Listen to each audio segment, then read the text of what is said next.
ಇನ್ನು ಕೇಳಲಾರೆ ಎಂದು ಸಾಕು ಅಂತ ಹೇಳಿದ್ದಲ್ಲ.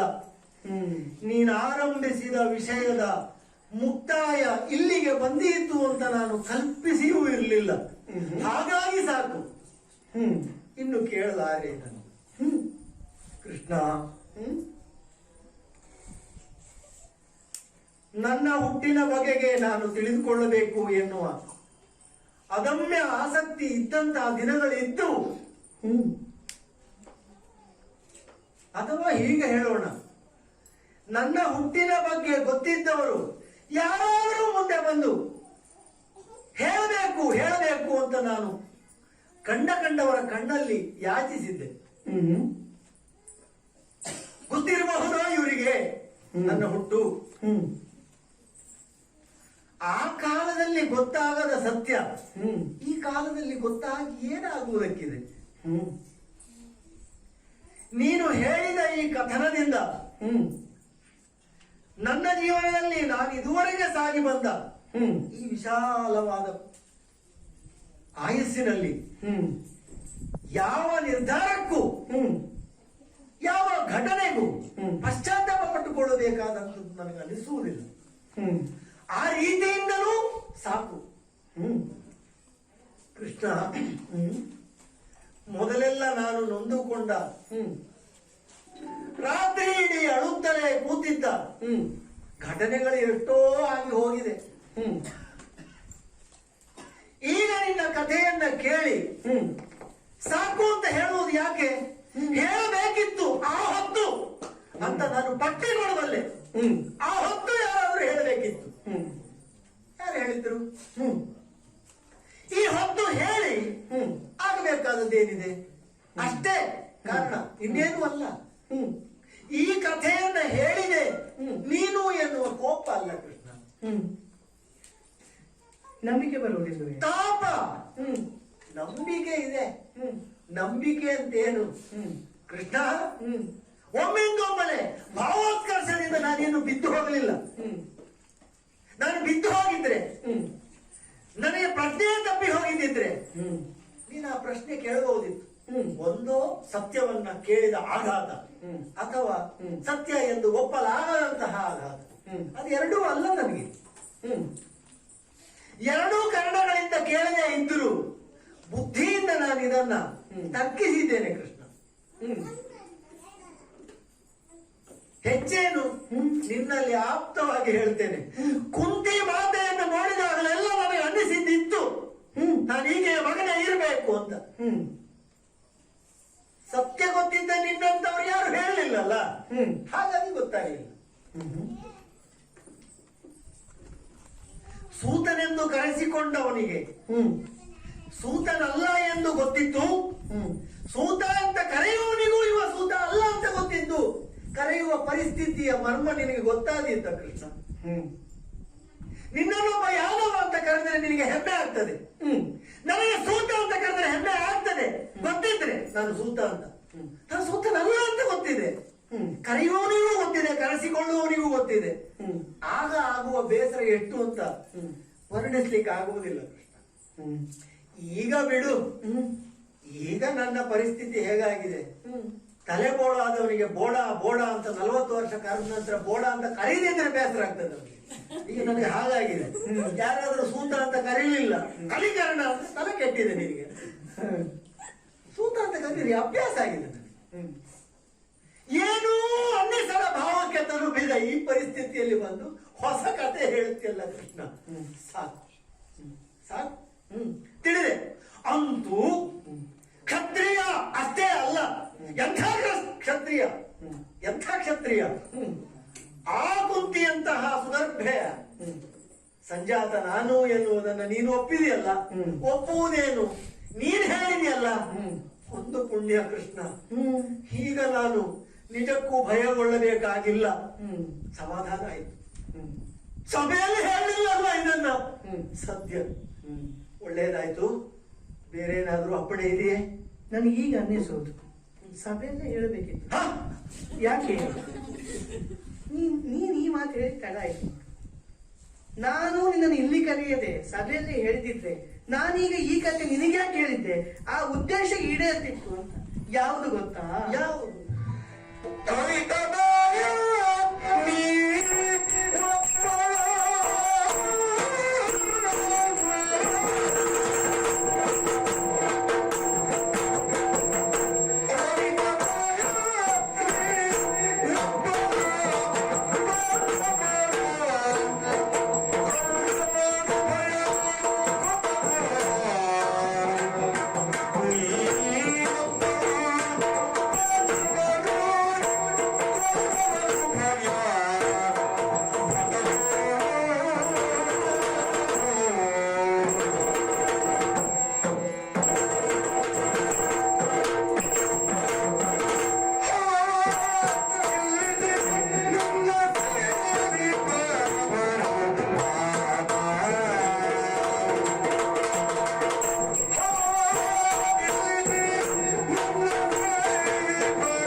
ಕಣ ಹೇಳ್ತಿ, ಮೊದ್ಲೇ ಹೇಳ್ಬೇಕಿತ್ತು. ಹೇಳ್ಬೇಕಾದ ಹೊತ್ತಿಗೆ ನೀನು ಹೇಳಿಲ್ಲ, ಈಗ ಬಂದು ಹೇಳಿದ್ರೆ ಏನು ಉಪಯೋಗ ಕೇಳ್ತಿ? ಮೊದಲು ಹೇಳ್ಬೇಕಾದಂತ ಅವಸರವೇ ನನಗೆ ಒದಗಿ ಬಂದಿಲ್ಲ. ಯಾಕೆ ಹೇಳಬೇಕಾದವರು ಹೇಳಿಲ್ಲ, ನಾನು ಹೇಳಿದ್ರೆ ಏನಾಗುತ್ತದೋ ಎಂಬಂತ ಇದ್ರಲ್ಲಿ ನಾನು ಹೇಳಿದೆ ಕೂತಲ್ಲ. ಬಂದಂತ ಮಗುವಿನೊಂದಿಗೆ ಬಂದಿರುವಂತ ಆ ಆಭರಣಗಳನ್ನು ಭಂಡಾರಕ್ಕೆ ಸೇರಿಸಿದವರು ಭೀಷ್ಮರು. ಅದಕ್ಕೆ ನೀನ ಅರ್ಜುನ ನಾನ ನೋಡಿಯೇ ಬಿಡೋಣ ಅಂತ ಹೇಳಿದಂತ ಹೊತ್ತಿನಲ್ಲಿ ಸಭೆಯಲ್ಲೇ ಕುಳಿತಿದ್ದಂತ ಕುಂತಿ ಮೂರ್ಛೆ ತಪ್ಪಿ ಬಿದ್ದಾಗ ಉಳಿದವರೆಲ್ಲರೂ ಕೂಡ ಕುಂತಿಯನ್ನು ಹೋಗಿ ಉಪಚರಿಸ್ತಾ ಇದ್ರೆ ದೂರದಲ್ಲಿ ಕುಳಿತಂತ ಭೀಷ್ಮರು ಮಾತ್ರ ಕಡೆಗಣ್ಣಿನಿಂದ ನೋಡ್ತಾ ಕುಳಿತಿದ್ರಂತೆ. ಅವ್ರಿಗೆ ಏನೋ ಅರ್ಥ ಆಗಿರ್ಬೇಕು, ಭಾಸ ಆಗಿರ್ಬೇಕು. ಹೇಳಿದಿದ್ರೆ ಅವ್ರು ಹೇಳ್ಬಹುದಿತ್ತು. ಯಾಕೆಂದ್ರೆ ಅವ್ರು ಇಂಥದ್ದನ್ನೆಲ್ಲ ಬಹಳಷ್ಟು ನೋಡಿದವರು. ಗೊತ್ತಿತ್ತೋ ಇಲ್ಲವೋ, ನಾನು ಹೇಳುವುದು ಅದೇ. ಆಕೆ ಪರಾಮರ್ಶಿಸಬಹುದಿತ್ತು ಹಸ್ತಿನಾವತಿ ಅಂತ, ಆದ್ರೂ ಅವ್ರು ಮಾಡ್ಲಿಲ್ಲ. ಹಾಗಾದ್ರೆ ಅವ್ರು ಯಾರೂ ಮಾಡ್ಲಿಲ್ಲ. ಈಗ ನಿನ್ನನ್ನು ನೋಡಿದ ಕ್ಷಣದಲ್ಲಿ ತನ್ನಲ್ಲೇ ಇದ್ದಂತ ಹೆಂಡಂತ ಆರ್ದ್ರತೆ ಕರೆಗೆ ನೀರಾಗಿ ಸ್ತನ್ಯವಾಗಿ ಹೊರಗೆ ಬರ್ತದೆ ಕುಂತಿಗೆ ಅಂತ ಆದ್ರೆ ಅವಳಾಗಿ ಹೇಳಬೇಕಿತ್ತು. ಓ ಅವನಿದ್ದಾನಲ್ಲ, ಅವ ನನ್ನ ಮಗ ಅಂತ ಹೇಳಬೇಕಿತ್ತು. ಅವಳು ಹೇಳಲಿಲ್ಲ. ಕುಂತಿಯೇ ಹೇಳದೇ ಇದ್ದ ಮೇಲೆ, ತನ್ನ ಮಗನನ್ನು ತಾಯಿಯೇ ತನ್ನ ಮಗ ಅಂತ ಹೇಳದಿದ್ದ ಮೇಲೆ ನಾನು ಯಾಕೆ ಬಂದು ಹೇಳುತ್ತೇನೆ? ಅದಕ್ಕಾಗಿ ನಾನು ಹೇಳಿರಲಿಲ್ಲ. ಹಾಗಾದ್ರೆ ಈಗ ಯಾಕೆ ಹೇಳಿದೆ? ಅದು ಪ್ರಶ್ನೆ. ಈಗಲೂ ಹೇಳದೆ ಹೋದ್ರೆ ಮುಂದೆ ಎಲ್ಲಿಯೂ ಹೇಳುವುದಕ್ಕಾಗುವುದಿಲ್ಲ. ಈಗಲೇ ಹೇಳಬೇಕು. ಯಾಕೆ?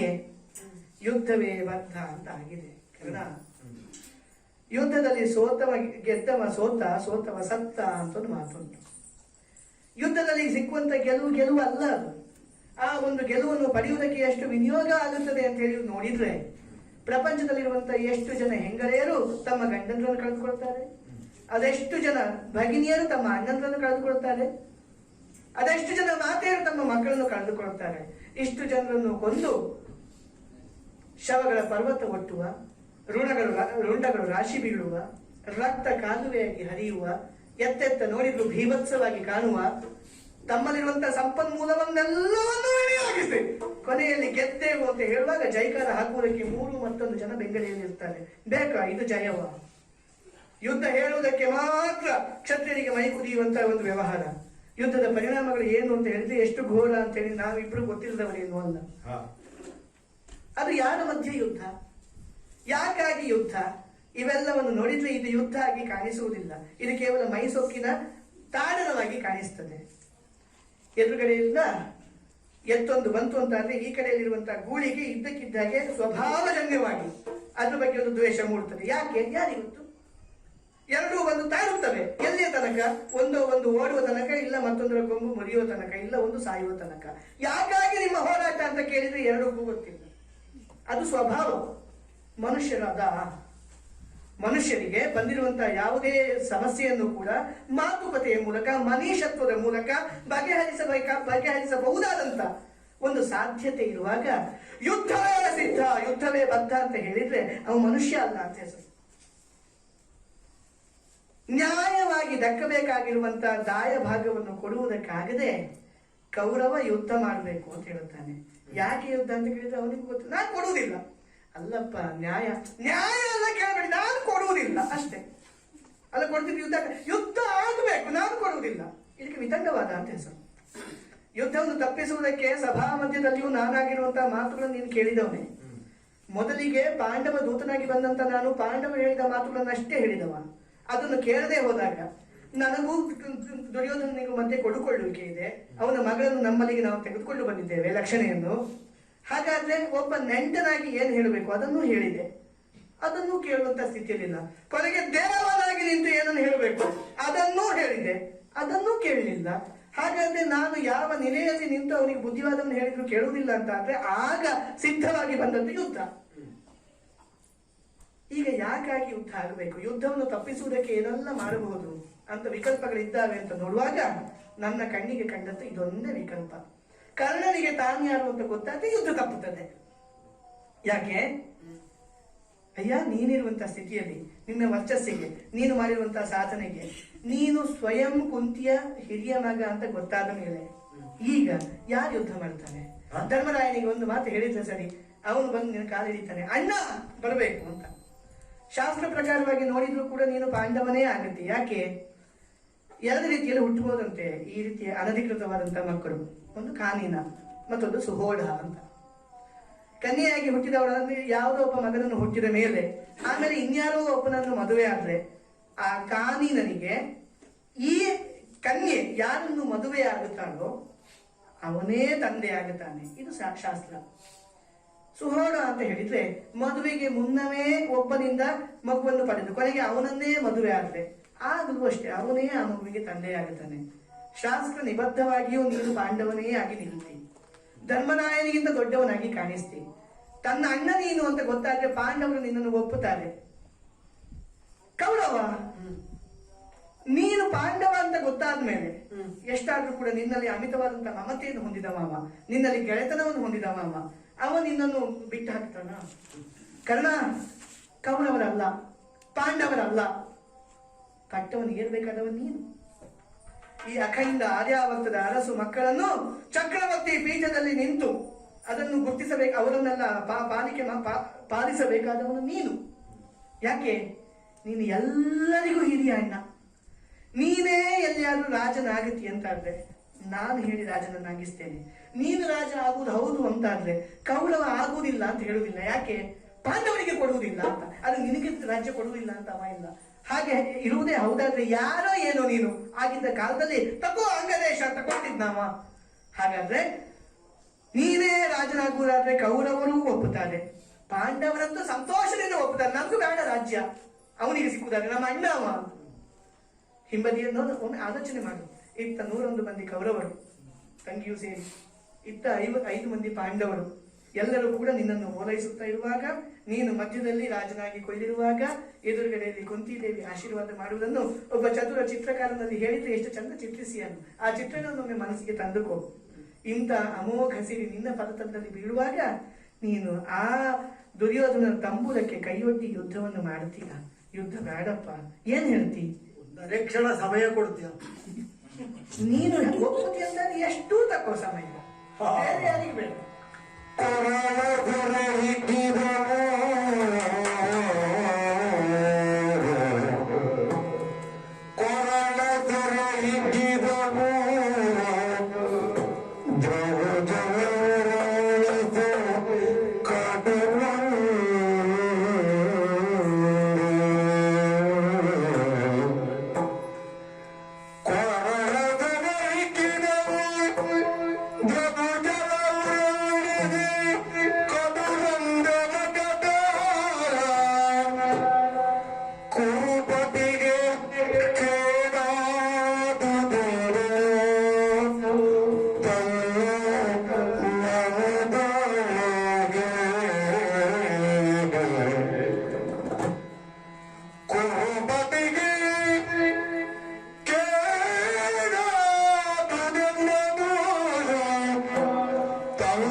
ಕತೆ ಹೇಳುತ್ತೇನೆ ಅಂತ ತೊಡಗಿದ ಕೃಷ್ಣ ಕತೆ ಮುಗಿಸಿಯೇ ಬಿಟ್ಟ. ಛೇ, ಸತ್ಯ ಗೊತ್ತಾಯಿತು ಅಂತ ಸಂಭ್ರಮ ಪಡಲ. ಅವನೆದುರಿಗೆ ಹೇಳಿ ಆಗಿದೆ, ಈ ಸತ್ಯ ತಿಳಿಯುವಲ್ಲಿ ನನಗೆ ಮನಸ್ಸಿಲ್ಲ. ಒಳಗಿನಿಂದ ನನಗೆ ಗೊತ್ತು ಎಷ್ಟು ಆನಂದ ತುಂಬಿಲಾಂತ ಕಾರಣನಾಗಿದ್ದೇನೆ. ಯಾಕೆ ನನ್ನ ಸತ್ಯವನ್ನು ಹೇಳುವವರು ಯಾರು? ಜಗದ ಸತ್ಯವನ್ನು ಜಗತ್ತಿಗೆ ತಿಳಿಸುವವನು. ಆದರೆ ಇದರಿಂದ ಆಗುವ ಹಾನಿ ಏನು? ಕರ್ಣನಿಗಾಗುವ ಹಾನಿ ಅಲ್ಲ, ಕರ್ಣನನ್ನು ನಂಬಿದವರಿಗೆ ಆಗುವ ಹಾನಿ. ಛ, ಕೌರವನಿಗೆ ಅನ್ಯಾಯ ಆಯ್ತು. ಕೌರವನಿಗೆ ಅನ್ಯಾಯ ಆಯ್ತಲ್ಲ, ನನ್ನ ಕಥೆಯನ್ನ ಹೇಳಿ ಕೌರವನ ಕಥೆ ಮುಗಿಸಿದ. ಕೌರವನ ಕಥೆ ಮುಗಿಸಿದ. ಪಾಂಡವರು ನನಗೆ ಸಹೋದರರು. ಕಣ್ಣಿನಿಂದ ನೀರು ಸುರಿಯುತ್ತಾ ಇದೆ, ಮನಸ್ಸಿನಲ್ಲಿ 10 ದಿಕ್ಕಿನಲ್ಲಿ ಯೋಚನೆಗಳು ಹರಿಯುತ್ತಾ ಇದೆ. ಚಿತ್ರ ತೋರಿಸ್ತಾನೆ ಕೃಷ್ಣ. ನೋಡಲಿ, ಎಡದಲ್ಲಿ ಪಾಂಡವರು, ಬಲದಲ್ಲಿ ಕೌರವರು, ನಡುವೆ ಗದ್ದುವೆ ಅದೇರುವೆ.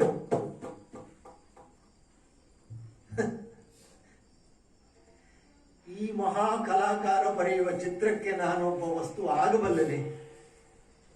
ಸರ್ವತಾ ಸಾಧ್ಯವಿಲ್ಲ, ಸರ್ವತಾ ಸಾಧ್ಯವಿಲ್ಲ. ಹಾಗೆಂತ ಅವನ ಯೋಚನೆಯಲ್ಲಿ ದೋಷವನ್ನು ನಾನು ಗುರುತಿಸಬಹುದೇ? ಅವನೇ ಹೇಳ್ತಾನೆ, ಯುದ್ಧ ಬೇಡ ಸರ್ವಥಾ, ಯುದ್ಧ ಬೇಡ. ಆದರೆ ವಿಚಿತ್ರ ಕಾಣುವುದು, ಈಗ ನನ್ನೊಂದಿಗೆ ಏಕಾಂತದಲ್ಲಿ ಯುದ್ಧ ಬೇಡ ಅಂತ ಹೇಳುವ ಕೃಷ್ಣ, ಸಭೆಯೊಬ್ಬ ಸಂಧಾನ ಸಭೆಯಲ್ಲಿಯೂ ಕೂಡ ಯುದ್ಧ ಬೇಡ ಅಂತ ಹೇಳುವ ಕೃಷ್ಣ, ಸಂಜೆ ಹೋದಾಗ ಹೇಳುವುದು ಅರಿಗಳಿಲ್ಲವೆಂದು ವೈಭವದಲ್ಲಿ ಮೆರೆಯುವ ಕೌರವನಿಗೆ ಸೌಖ್ಯವೇ? ಅದರ ಏನು ಅರ್ಥ? ಕೃಷ್ಣನನ್ನ ತಿಳಿದು ತಿಳಿಯದೆಯೋ ನನಗಾಗಬೇಕಾದ್ದೇನಿದೆ? ಕೃಷ್ಣ ತಿಳಿಸಿದ್ದರಿಂದ ಆಗುವಂತಹದ್ದೇನು? ನಾನು ಅದನ್ನು ಯೋಚಿಸ್ತಾ ಇದ್ದೇನೆ. ಅಯ್ಯೋ ಅಯ್ಯೋ, ತಲೆ ಹಾಳಾಗ್ತಾ ಇದೆ. ಯಾರನ್ನ ಕೊಲ್ಲಲಿ, ಯಾರನ್ನು ಉಳಿಸಲಿ?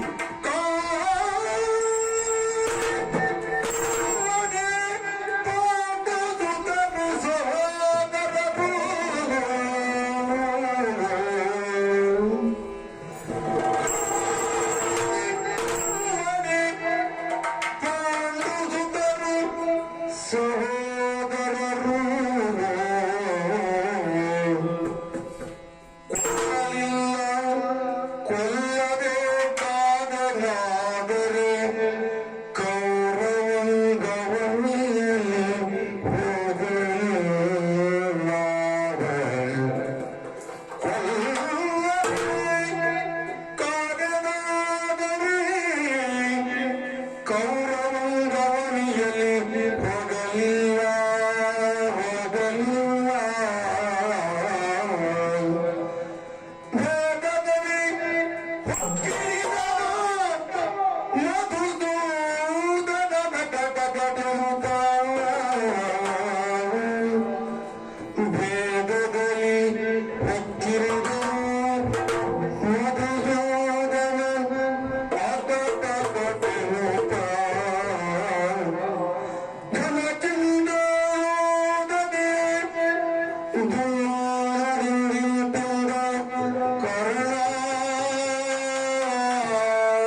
ಬಯಸಿ ಪಡೆದದ್ದು ಒಂದು ಬಿಲ್ಲು, ಬತ್ತಳಿಕೆ, ಬಾಣ ತುಂಬಿದ ಬತ್ತಳಿಕೆ.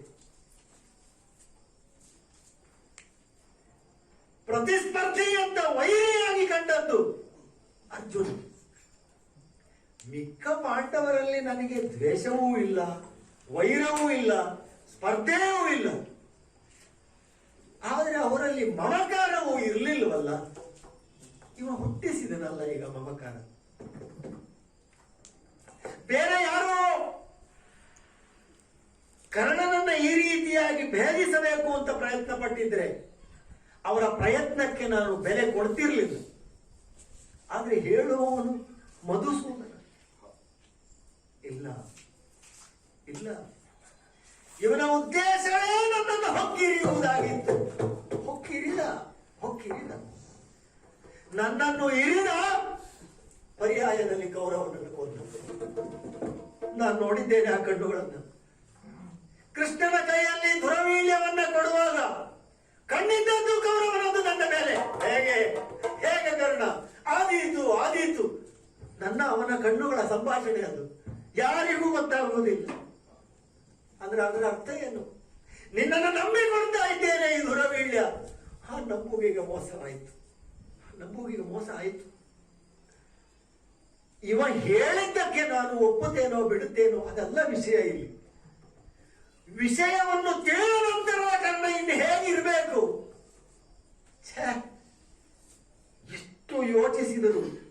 ಎಷ್ಟು ಯೋಚಿಸಿದರು ಎರಡು ಸಮಾನಾಂತರ ರೇಖೆಯಂತೆಯೇ ಮುಂದೆ ಸಾಗುತ್ತದೆ ಹೊರತು ಎಲ್ಲಿಯೂ ಕೂಡುವುದಿಲ್ಲ.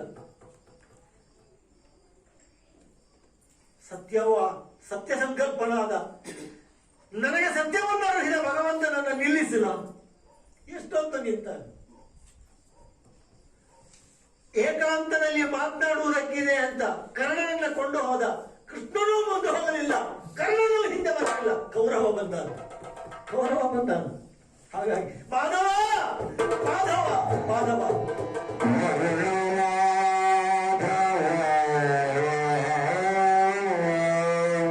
ಏನಪ್ಪ?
ಮಾತನ್ನು ಕೇಳುವುದಕ್ಕಾಗಿಯೇ ಕಾದಿದ್ದೇನೆ. ನನ್ನ ತಲೆಯೊಳಗಿನ ಗೊಂದಲ ನಿವಾರಣೆ ಆಯಿತು ಅಂತ ನಿನ್ನನ್ನು ಸಂಬೋಧಿಸುತ್ತಿರುವುದಲ್ಲ. ಆದ್ರೆ ಒಂದು ನಿರ್ಣಯಕ್ಕೆ ಬಂದಿದ್ದೇನೆ. ಅಲ್ಲ ಹೇಗೆ ಯುದ್ಧ ನಿಂತಿತೆ? ಯುದ್ಧ ನಿರ್ಣಯಿಸಿದವರಲ್ಲಿ ಕೇಳಬೇಕು ಕೃಷ್ಣ. ಯಾಕೆ ಅಂದ್ರೆ ಸತ್ಯವನ್ನು ನನ್ನ ಈ ಪ್ರಾಯದಲ್ಲಿ ಹೇಳಿದವರಿಗೆ ನಾನು ಮನ್ನಣೆ ಕೊಟ್ಟೆ ಅಂತ ಆದ್ರೆ ನನ್ನ ಬಳಿ ಒಂದೊಂದು ಸತ್ಯವನ್ನು ಮುಚ್ಚಿಡದೇ ಇರುವವರಿಗೆ ನಾನು ಮಾಡುವ ಅನ್ಯಾಯವಾಗ್ತದೆ ಕೃಷ್ಣ. ನನಗೆ ಬುದ್ಧಿ ಬಂದ ಕ್ಷಣದಿಂದ ನೀನು ನಮಗೆ ಸಿಕ್ಕಿದ ಮಗು ಅಂತ ನನಗೆ ಸತ್ಯ ಹೇಳಿದವಳು ನನ್ನ ತಾಯಿ ರಾಧೆ. ನೀ ಸೂತನಲ್ಲ, ನಿನಗೆ ಒತ್ತಾಯವಿಲ್ಲ ಸೂತ ವೃತ್ತಿ ಮಾಡಬೇಕು ಅಂತ ಹೇಳಿದವನು ನನ್ನ ತಂದೆ ಅಧಿರಥ. ಆ ತಾಯಿಯೇ ಎದೆ ಹಾಲನ್ನು ಕುಡಿದು ನಾನು ಬೆಳೆದೆ. ಕೃಷ್ಣ ಇನ್ನೇನು ಹೇಳುವುದು? ಸೂತ ವೃತ್ತಿಯಲ್ಲಿ ಸೂತ ಜಾತಿಯಲ್ಲಿ ಯಾವ್ಯಾವ ಆಚಾರ ವಿಚಾರಗಳಿದೆ ಎಲ್ಲವೂ ನನಗೆ ಹಾಗೆ ಆಗಿ ಹೋಗಿದೆ. ಹೆಚ್ಚೇನು ಸೂತ ಜಾತಿಯದ್ದೇ ಒಂದು ಹೆಣ್ಣನ್ನು ನನಗೆ ತಂದೆ ಮದುವೆ ಮಾಡಿಕೊಟ್ಟಿದ್ದಾರೆ. ಮಕ್ಕಳಾಗಿದ್ದಾರೆ, ಮೊಮ್ಮಕ್ಕಳಾಗಿದ್ದಾರೆ. ಒಂದು ಎಷ್ಟು ಸಂತಾನದ ಜಾತಿ ಬದಲಾವಣೆ ಮಾಡಿದ್ದಿ ಕೃಷ್ಣ. ನಾನೊಬ್ಬ ಹೇಳಬಹುದು ನಾನು ಕ್ಷತ್ರಿಯ, ಕೃಷ್ಣ ಹೇಳ್ತಾನೆ. ನೀನ್ ಹೇಳಬಹುದು, ಎಲ್ಲೆಲ್ಲಿ ಬಂದು ನಿಂತು ಹೇಳ್ತಿ ಕೃಷ್ಣ. ನಾನು ಸೂತನೇ ಆಗಿ ಹೋಗಿದ್ದೇನೆ. ಕ್ಷಾತ್ರ ಇಲ್ಲ ಅಂತಲ್ಲ, ಕ್ಷಾತ್ರ ಉಂಟು. ಆದ್ರೆ ಸೂತ ಅಹುನೆನ್ನುವುದು ಕೂಡ ಆಂತರ್ಯದಲ್ಲಿರುವ ಕ್ಷಾತ್ರದಷ್ಟೇ ಸತ್ಯ. ಹಾಗಾಗಿ ಇನ್ನು ನಾನು ಕ್ಷತ್ರಿಯ ಅಂತ ಸಾರ್ವಜನಿಕವಾಗಿ ಪ್ರಕಟಗೊಳಿಸುವಲ್ಲಿ ನನಗೆ ಮನಸ್ಸಿಲ್ಲ. ಅದು ಒಂದು ಭಾಗ ಆಯ್ತು. ಸರಿ, ಇನ್ನು ನೀನು ಹೇಳಿದ ಆ ಅದ್ಭುತ ರಮ್ಯ ಚಿತ್ರಣ, ಪಾಂಡವ ಕೌರವರಲ್ಲಿ ಬೆಸಗೈಯುವಲ್ಲಿ ನಾನು ಮಾಡಬಹುದಾದ ನಿರ್ಧಾರದ ಬಗ್ಗೆ ನನಗೆ ಅದಕ್ಕೂ ಮನಸ್ಸಿಲ್ಲ. ಓಹೋ, ಶಾಂತಿಯನ್ನು ಬಯಸದವ ಅಂತ ಎಣಿಸಬೇಡ, ಶಾಂತಿಯನ್ನು ಬಯಸದವ ಅಂತ ಎಣಿಸಬೇಡ.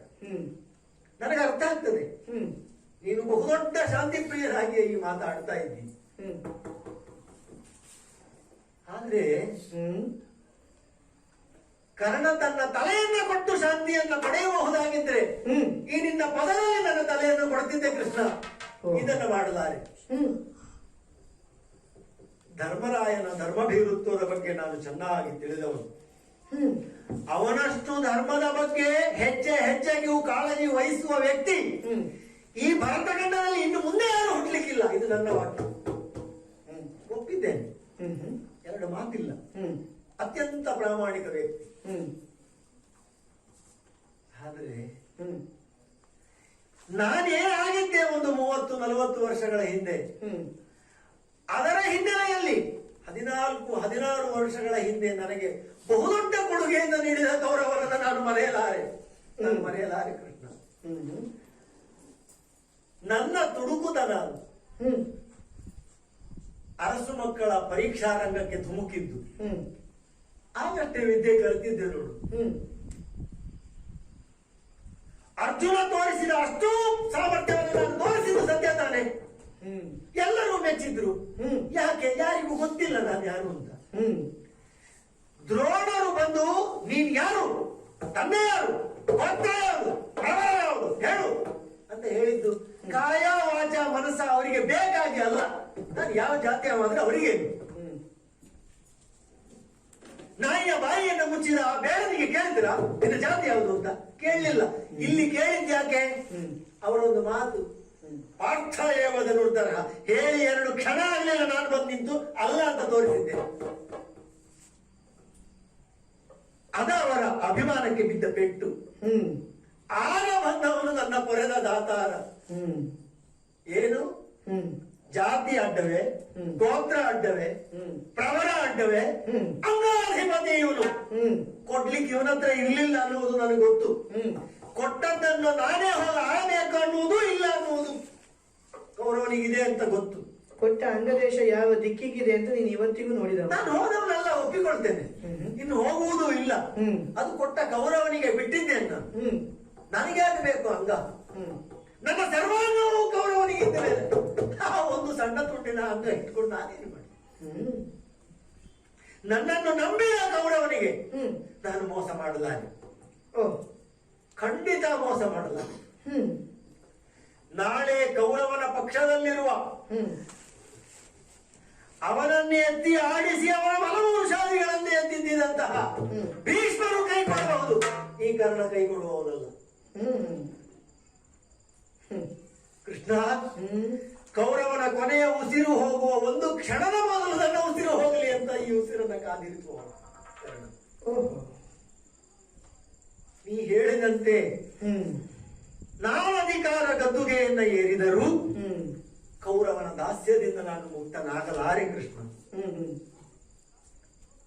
ಇದರಿಂದ ಕೌರವನಿಗೆ ನಾನು ಕೊಟ್ಟ ಮಾತು, ಹ್ಮ್ ಕೌರವನನ್ನಲ್ಲಿರಿಸಿದ ವಿಶ್ವಾಸಕ್ಕಾಗುವ ಮೋಸಕ್ಕಿಂತ ಹ್ಮ್ ನೀನ್ ತಿಳಿದುಕೊಳ್ಳಬೇಕು, ಪಾಂಡವರಿಗೆ ಮೋಸವಾಗುವ ಸಾಧ್ಯತೆ ಇದೆ. ನನಗೆ ಅಧಿಕಾರ ಸಿಗ್ತದೆ ಅಂತ ಸುಮ್ಮನಾಗುವ, ಹ್ಮ್ ತೋರಿಕೆಯಾಗಿ ಸಂಭ್ರಮ ಪಡುವ ಕೌರವ ಹ್ಮ್ ಮಾರನೇ ದಿನ ಅಟ್ಟು ಪಾಂಡವರನ್ನ ಕಾಡಿಗೆ ಮತ್ತೆ ಅಂತ ಹೇಳಿದ್ರೆ ಇಲ್ಲ ಅಂತ ಹೇಳುವವ ಅಲ್ಲ ಈ ಕರ್ಣ. ಹಾಗೆಯೇ ಆಡಳಿತದಲ್ಲಿ ಕರ್ಣನಿದ್ದು ಹ್ಮ್. ಅಧಿಕಾರ ನಡೆಸುವ ಕೌರವನಾದ್ರೆ ಹ್ಮ್. ನೀನ್ ಎಣಿಸುವ ಈ ಧರ್ಮ ಕ್ಷೇತ್ರವೋ ಅಥವಾ ಧರ್ಮ ಸಂಸ್ಥಾಪನೆಯೋ ಆಗ್ಲಿಕ್ಕೆ ಸಾಧ್ಯವೋ ಕೃಷ್ಣ? ಸರ್ವತಾ ಸಾಧ್ಯ ಇಲ್ಲ. ಹ್ಮ್ ಕೌರವನ ಅಡಿಯಾಳಾಗಿ ಕೌರವ ಹೇಳಿದಂತೆ ನಡೆಯುವ ಹ್ಮ್. ಹಸ್ತಿನಾವತಿಯ ದೊರೆಯಾಗಿಯೂ ನನಗೆ ಬದುಕುವುದಕ್ಕೆ ಇಷ್ಟ ಇಲ್ಲ. ಹ್ಮ್ ಹಾಗೆ ಅಂತ ಹ್ಮ್ ಕೌರವ ನಾನು ದೊರೆಯಾಗಿ ತಾನಾಡಿದ ಮಾತನ್ನ ಕೇಳಬೇಕನ್ನುವ ದಾಷ್ಟ್ಯ ತೋರಿಸ್ತಾನಂತ ಅವನನ್ನ ಸೆರೆಗಟ್ಟುವ ಧೈರ್ಯವು ನನ್ನಲ್ಲಿಲ್ಲ. ಹ್ಮ್ ಹಾಗಾಗಿ ಹ್ಮ್ ಇದ್ಯಾವುದನ್ನು ಮಾಡದ, ಹ್ಮ್ ಆದ್ರೆ ಏನನ್ನು ಕೌರವನಿಗೆ ಮಾಡಬೇಕು ಅಂತ ಎಣಿಸಿದ್ದನೋ ಹ್ಮ್. ಅಷ್ಟನ್ನು ಪರಿಪೂರ್ಣವಾಗಿ ಮಾಡಲಾಗದಂತಹ ಸ್ಥಿತಿಗೆ ನೀನು ತಂದಿಟ್ಟೆ ಗರುಡನನ್ನು. ಕೌರವ ಸತ್ತ, ಹ್ಮ್ ನನ್ನ ನಿರಿದೆ, ಕೌರವನನ್ನ ಕೊಂದೆ. ಹ್ಮ್ ಸತ್ಯ ತಿಳಿದಿದ್ದು ಹೌದು, ಹ್ಮ್ ಆದ್ರೆ ಹ್ಮ್ ಸತ್ಯವಚನವಾಗಿ ನಾನು ಕೌರವನಲ್ಲಿ ಆಡಿದ ಮಾತನ್ನು ನಡೆಸದೆ ಬಿಡುವವನಲ್ಲ. ನಾಳೆ ಬರುವ ಯುದ್ಧದಲ್ಲಿ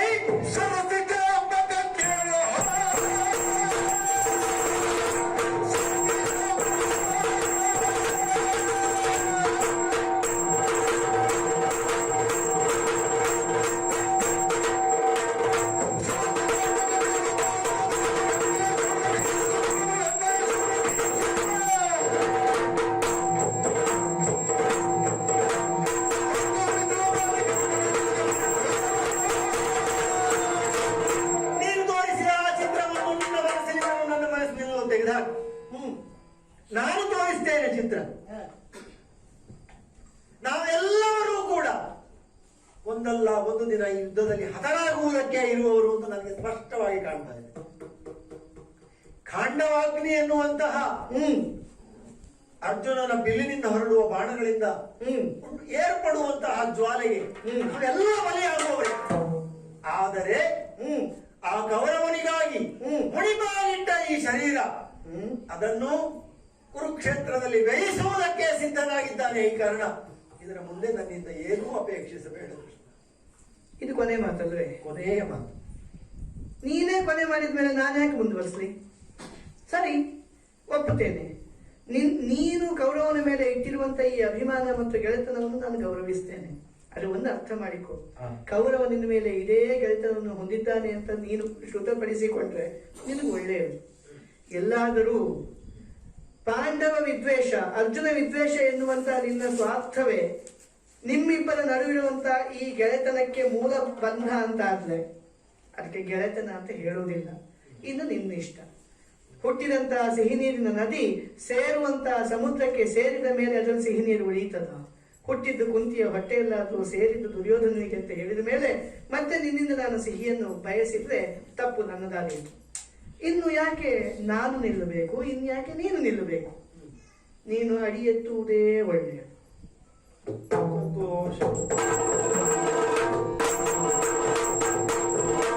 ನನ್ನ ಕೆಲಸ ಮುಗಿಯಿತು. ನಾನು ಮಾಡಬೇಕಾದದ್ದನ್ನು ಮಾಡಿ ಆಯಿತು. ಅಲ್ಲಿಗೆ ಕರ್ಣನ ಮನಸ್ಸಿನಲ್ಲಿ ಬಿತ್ತಬೇಕಾದಂತಹ ಬೀಜವನ್ನು ಬಿತ್ತಿದ್ದೇನೆ. ಬೀಜ ಬಿತ್ತಿದ ಮೇಲೆ ಮರ ಹುಟ್ಟದೇ ಇರುತ್ತದ? ಅದಕ್ಕೆ ಬೇಕಾಗಿ ಇನ್ನೂ ಇದನ್ನು ಪೂರ್ತಿ ಮಾಡಬೇಕಾದ್ರೆ ಯಾರನ್ನು ಕಳಿಸಿದ್ರು ಒಳ್ಳೆಯದು? ಕುಂತಿಯೇ ಸರಿ. ಸರಿ, ಹೊರತೇನಂತೆ.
ಜಗಚ್ಚಕ್ಷು ಕರ್ಮಸಾಕ್ಷಿ ನಿನ್ನ ಎದುರಿಗೆ ಬಂದು ನಿಂತಿದ್ದೇನೆ. ಆಹಾ, ಧನ್ಯನಾದೆ. ನಮೋ ನಮಃ, ನಮೋ ನಮಃ. ಮಿತ್ರ ಸೂರ್ಯ ನಿನ್ನ ತಂದೆ ನಿನ್ನ ಎದುರಿಗೆ ಬಂದು ನಿಂತಿದ್ದೇನೆ ಮಗು. ಸಂಧಾನದ ನೆವದಿಂದ ಹಾ ಹಸ್ತಿನೆಗೆ ಬಂದಂಥ ಆ ಭಗವಂತ ಸಂಧಾನ ವಿಫಲವಾದಾಗ ನಿನ್ನನ್ನು ಹತ್ತಿರಕ್ಕೆ ಕರೆದು ತನ್ನ ರಥದಲ್ಲಿ ಕುಳ್ಳಿರಿಸಿಕೊಂಡು ಪುರದ ಬಾವೆಯೆಡೆಗೆ ಕರೆದುಕೊಂಡು ಬಂದ. ದೂರ್ವಾಸದತ್ತ ಮಂತ್ರಗಳಿಂದ ನಿನ್ನ ಜನನವಾಯಿತು ಎನ್ನುವಂಥ ನಿನ್ನ ಜನ್ಮರಹಸ್ಯವನ್ನು ಹೇಳಿದ. ಹೌದು. ಎಡದಲ್ಲಿ ಕುರುಸೇನೆ, ಬಲದಲ್ಲಿ ಪಾಂಡವರು, ನಡುವೆ ನೀನು ಗದ್ದುಗೆಯನ್ನು ಏರು ಎನ್ನುವಂಥ ರಾಜ್ಯದ ಪ್ರಲೋಭನೆಯನ್ನು ನಿನಗೆ ಒಡ್ಡಿದ್ದಾನೆ. ಹೌದು. ಇದು ಬೇರೇನೂ ಅಲ್ಲ ಮಗು.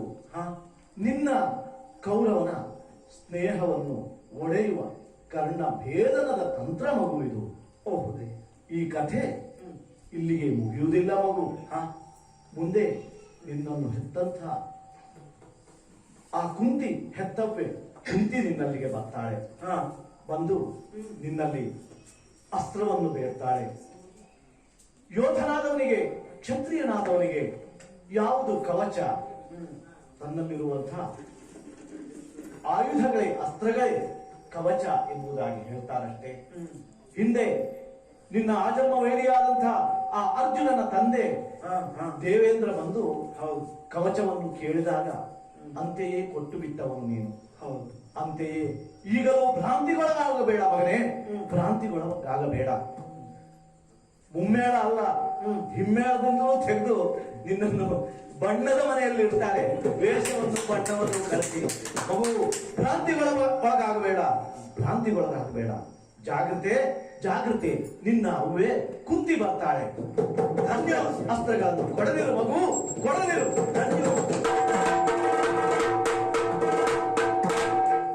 ಏನು ವಿಚಿತ್ರ! ಜಗತ್ತಿನ ತಂದೆ ಬಂದು ನನ್ನ ತಂದೆ ಯಾರು ತಾಯಿ ಯಾರು ಅಂತ ಹೇಳ್ತಾರೆ. ನನ್ನ ಜನ್ಮಕ್ಕೆ ಕಾರಣನಾದಂತಹ ಜಗತ್ತಿಗೆ ಬೆಳಕನ್ನ ನೀಡುವ ತಂದೆ ಬಂದು ಹೇಳ್ತಾನೆ, ತಾಯಿ ಬಂದು ನಿನ್ನ ಬಳಿಯಲ್ಲಿ ಆಯುಧ ಕೇಳಬಹುದು. ಒಂದು ಮಾತುಂಟು, ಕೆಟ್ಟ ಮಕ್ಕಳಿರಬಹುದು, ಕೆಟ್ಟ ತಾಯಿಯರು ಇರ್ಲಿಕ್ಕಿಲ್ಲ ಅಂತ. ಹೌದು, ಪಾಂಡವರ ವನವಾಸ ಮುಗಿದ, ಅಜ್ಞಾತವಾಸ ಮುಗಿದ ಕೆಲವು ದಿನಗಳ ನಂತರ ನಾನು ಹೀಗೆ ಗಂಗಾ ತಟಾಕಕ್ಕೆ ಬಂದು ಅರ್ಘ್ಯವನ್ನು ನೀಡುತ್ತಾ ಇದ್ದ ಸಮಯದಲ್ಲಿ ಒಬ್ಬ ವೃದ್ಧ ಬ್ರಾಹ್ಮಣ ಬಂದು ದಾನವನ್ನು ಬೇಡಿದ್ದ. ಪ್ರಸನ್ನತ್ವೇನ ಹಿಂದಿನ ದಿನ ರಾತ್ರಿ ನನಗೆ ಕನಸಿನಲ್ಲಿ ಸೂರ್ಯದೇವ ಬಂದು ಎಚ್ಚರಿಕೆ ನೀಡಿದ್ದ. ಇಂದ್ರ ಬರ್ತಾನೆ, ನಿನ್ನಲ್ಲಿ ಕರ್ಣ ಕುಂಡಲಗಳನ್ನ ಕೇಳುತ್ತಾನೆ. ಆದ್ರೆ ಏನು ಮಾಡೋದು, ಅಭ್ಯಾಸಕ್ಕೆ ಕಟ್ಟು ಬಿದ್ದಿದ್ದೇನೆ. ಬೆಳಿಗ್ಗಿನ ಅರ್ಘ್ಯವನ್ನು ನೀಡಿದ ನಂತರ, ಅದರಲ್ಲಿಯೂ ರವಿವಾರವಾದ್ರೆ ಗಂಗೆಯ ತಟಾಕದಲ್ಲಿ ಕುಳಿತು ಅಭ್ಯಾಸ ಮಾಡುವ ಕ್ರಮ ನನ್ನದು. ವೇದ ಉಪನಿಷತ್ತು ಯಾವುದೇ ಆದರೂ ಆ ಸಮಯದಲ್ಲಿ ನನಗೆ ಬಂದು ಬೇಡಿದವರಿಗೆ ನಾನು ನೀಡದೇ ಇದ್ದದ್ದಿಲ್ಲ. ಆ ಬ್ರಾಹ್ಮಣನಿಗೂ ಕೊಟ್ಟೆ. ಈಗ ಒಂದು ತಂದೆ ಹೇಳ್ತಾನೆ, ತಾಯಿಯೂ ಬಂದು ಹೀಗೆ ಕೇಳಬಹುದು, ಜಾಗ್ರತೆ ಮಾಡು. ಏನೋ ಭಗವಂತನೇ ಅಪ್ಪಣೆ ಕೊಟ್ಟಿದ್ದಾನಲ್ಲ, ವಿಧಿಯನ್ನ ಮೀರುವುದಕ್ಕೆ ಯಾರಿಂದಲೂ ಸಾಧ್ಯವಿಲ್ಲ. ತಾಯಿಯೇ ನನ್ನ ಕೇಳನ್ನ ಬಯಸುವುದು ಹೌದಾದರೆ ಅದನ್ನ ಬದಲಾಯಿಸುವುದಕ್ಕೆ ಈ ಮಗ ಎಷ್ಟರ. ಅಂತೂ ನೀರು ಇಳಿದಿರಲಿಲ್ಲ, ನೀರು ಇಳಿದಿದ್ದೇನೆ, ಅರ್ಘ್ಯವನ್ನ ಕೊಟ್ಟಿದ್ದೇನೆ, ಗಾಯತ್ರಿ ಮಂತ್ರ ಉಚ್ಚಾರಣೆ ಮಾಡಿದ್ದೇನೆ, ಹಿಂದೆ ತಿರುಗಿ ನೋಡ್ತೇನೆ. ಆ ಮಗನೇ, ಏನು ಮಹಾರಾಣಿಯವರು ವಿಜಂಗೈದ ಕಾರಣ? ಹಾಗೆ ಹೇಳಬೇಡ ಕಂದ. ನಿನ್ನ ಆ ಮಾತನ್ನು ಸಹಿಸಿಕೊಳ್ಳುವಂತ ಶಕ್ತಿ ಕೂಡ ನನ್ನಲ್ಲಿಲ್ಲ. ಯಾಕೆ ಕಂದ, ಬಾ, ಹೀಗೆ ಬಾ. ಕಂದ ಬಾರಣ್ಣ,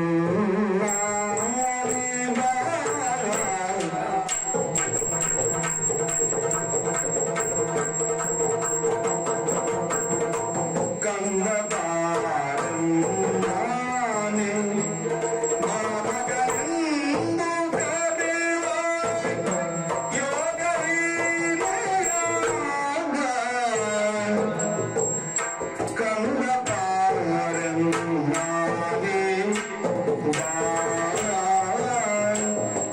ಮಗನೆಂದು ಕರೆವ ಯೋಗವೀರ್ಯ.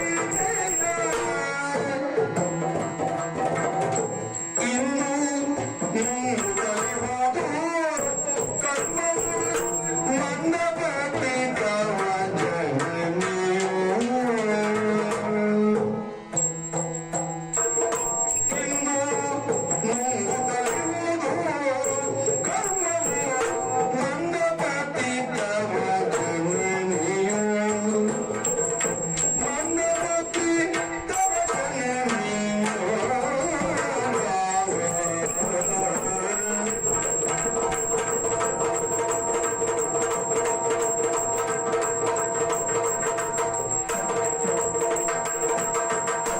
ಇಂದು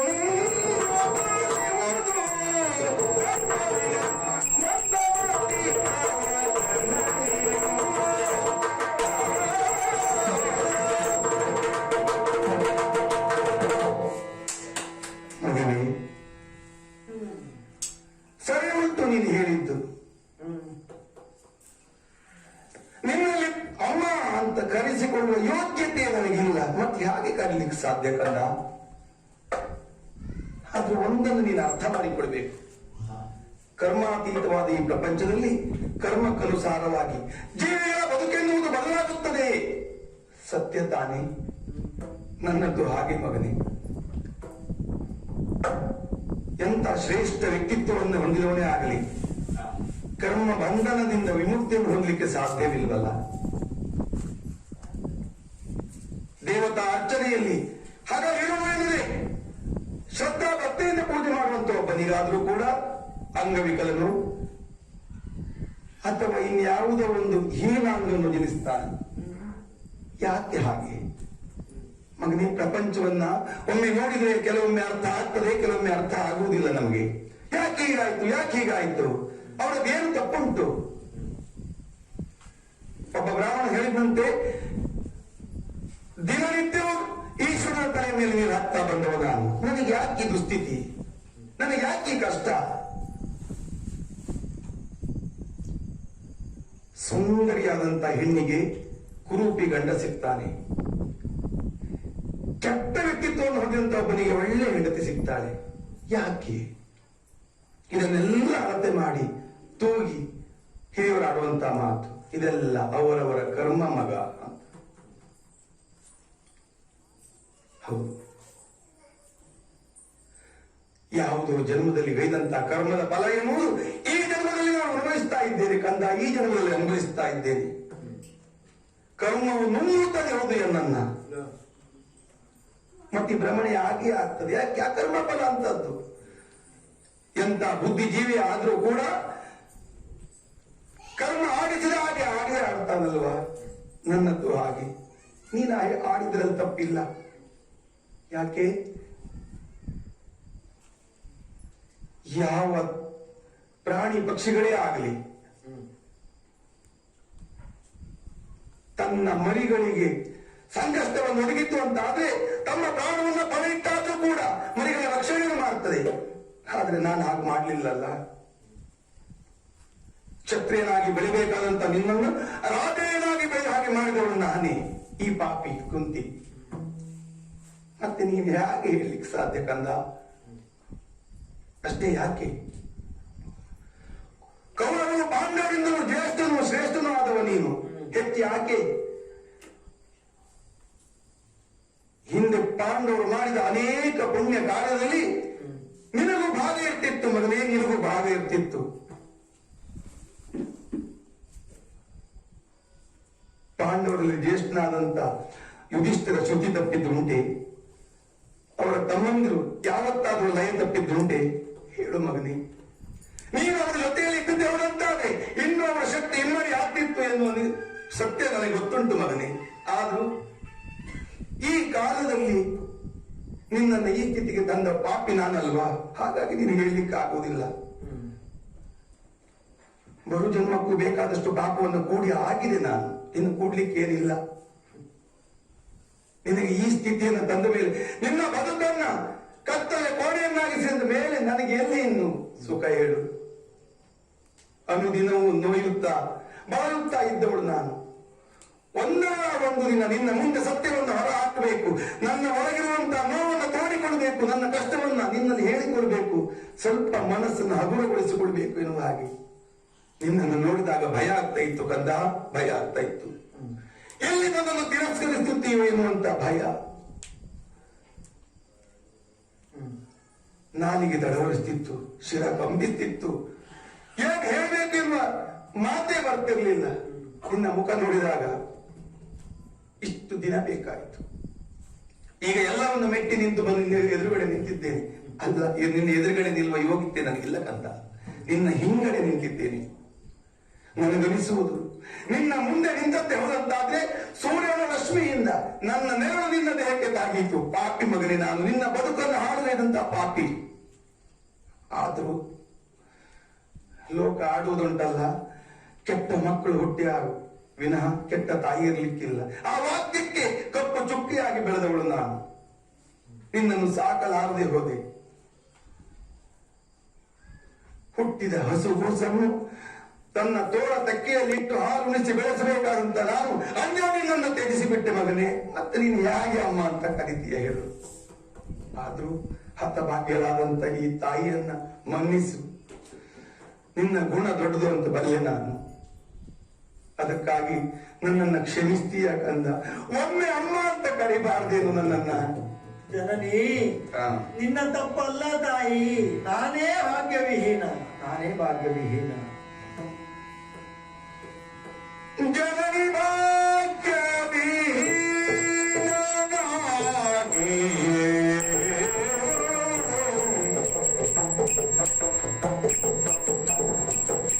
ಜನನಿ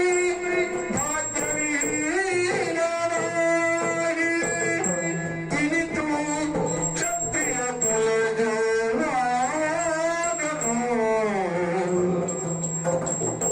ಇನಿತು ಕ್ಷತ್ರಿಯ ಕುಲಜನಾಗರು.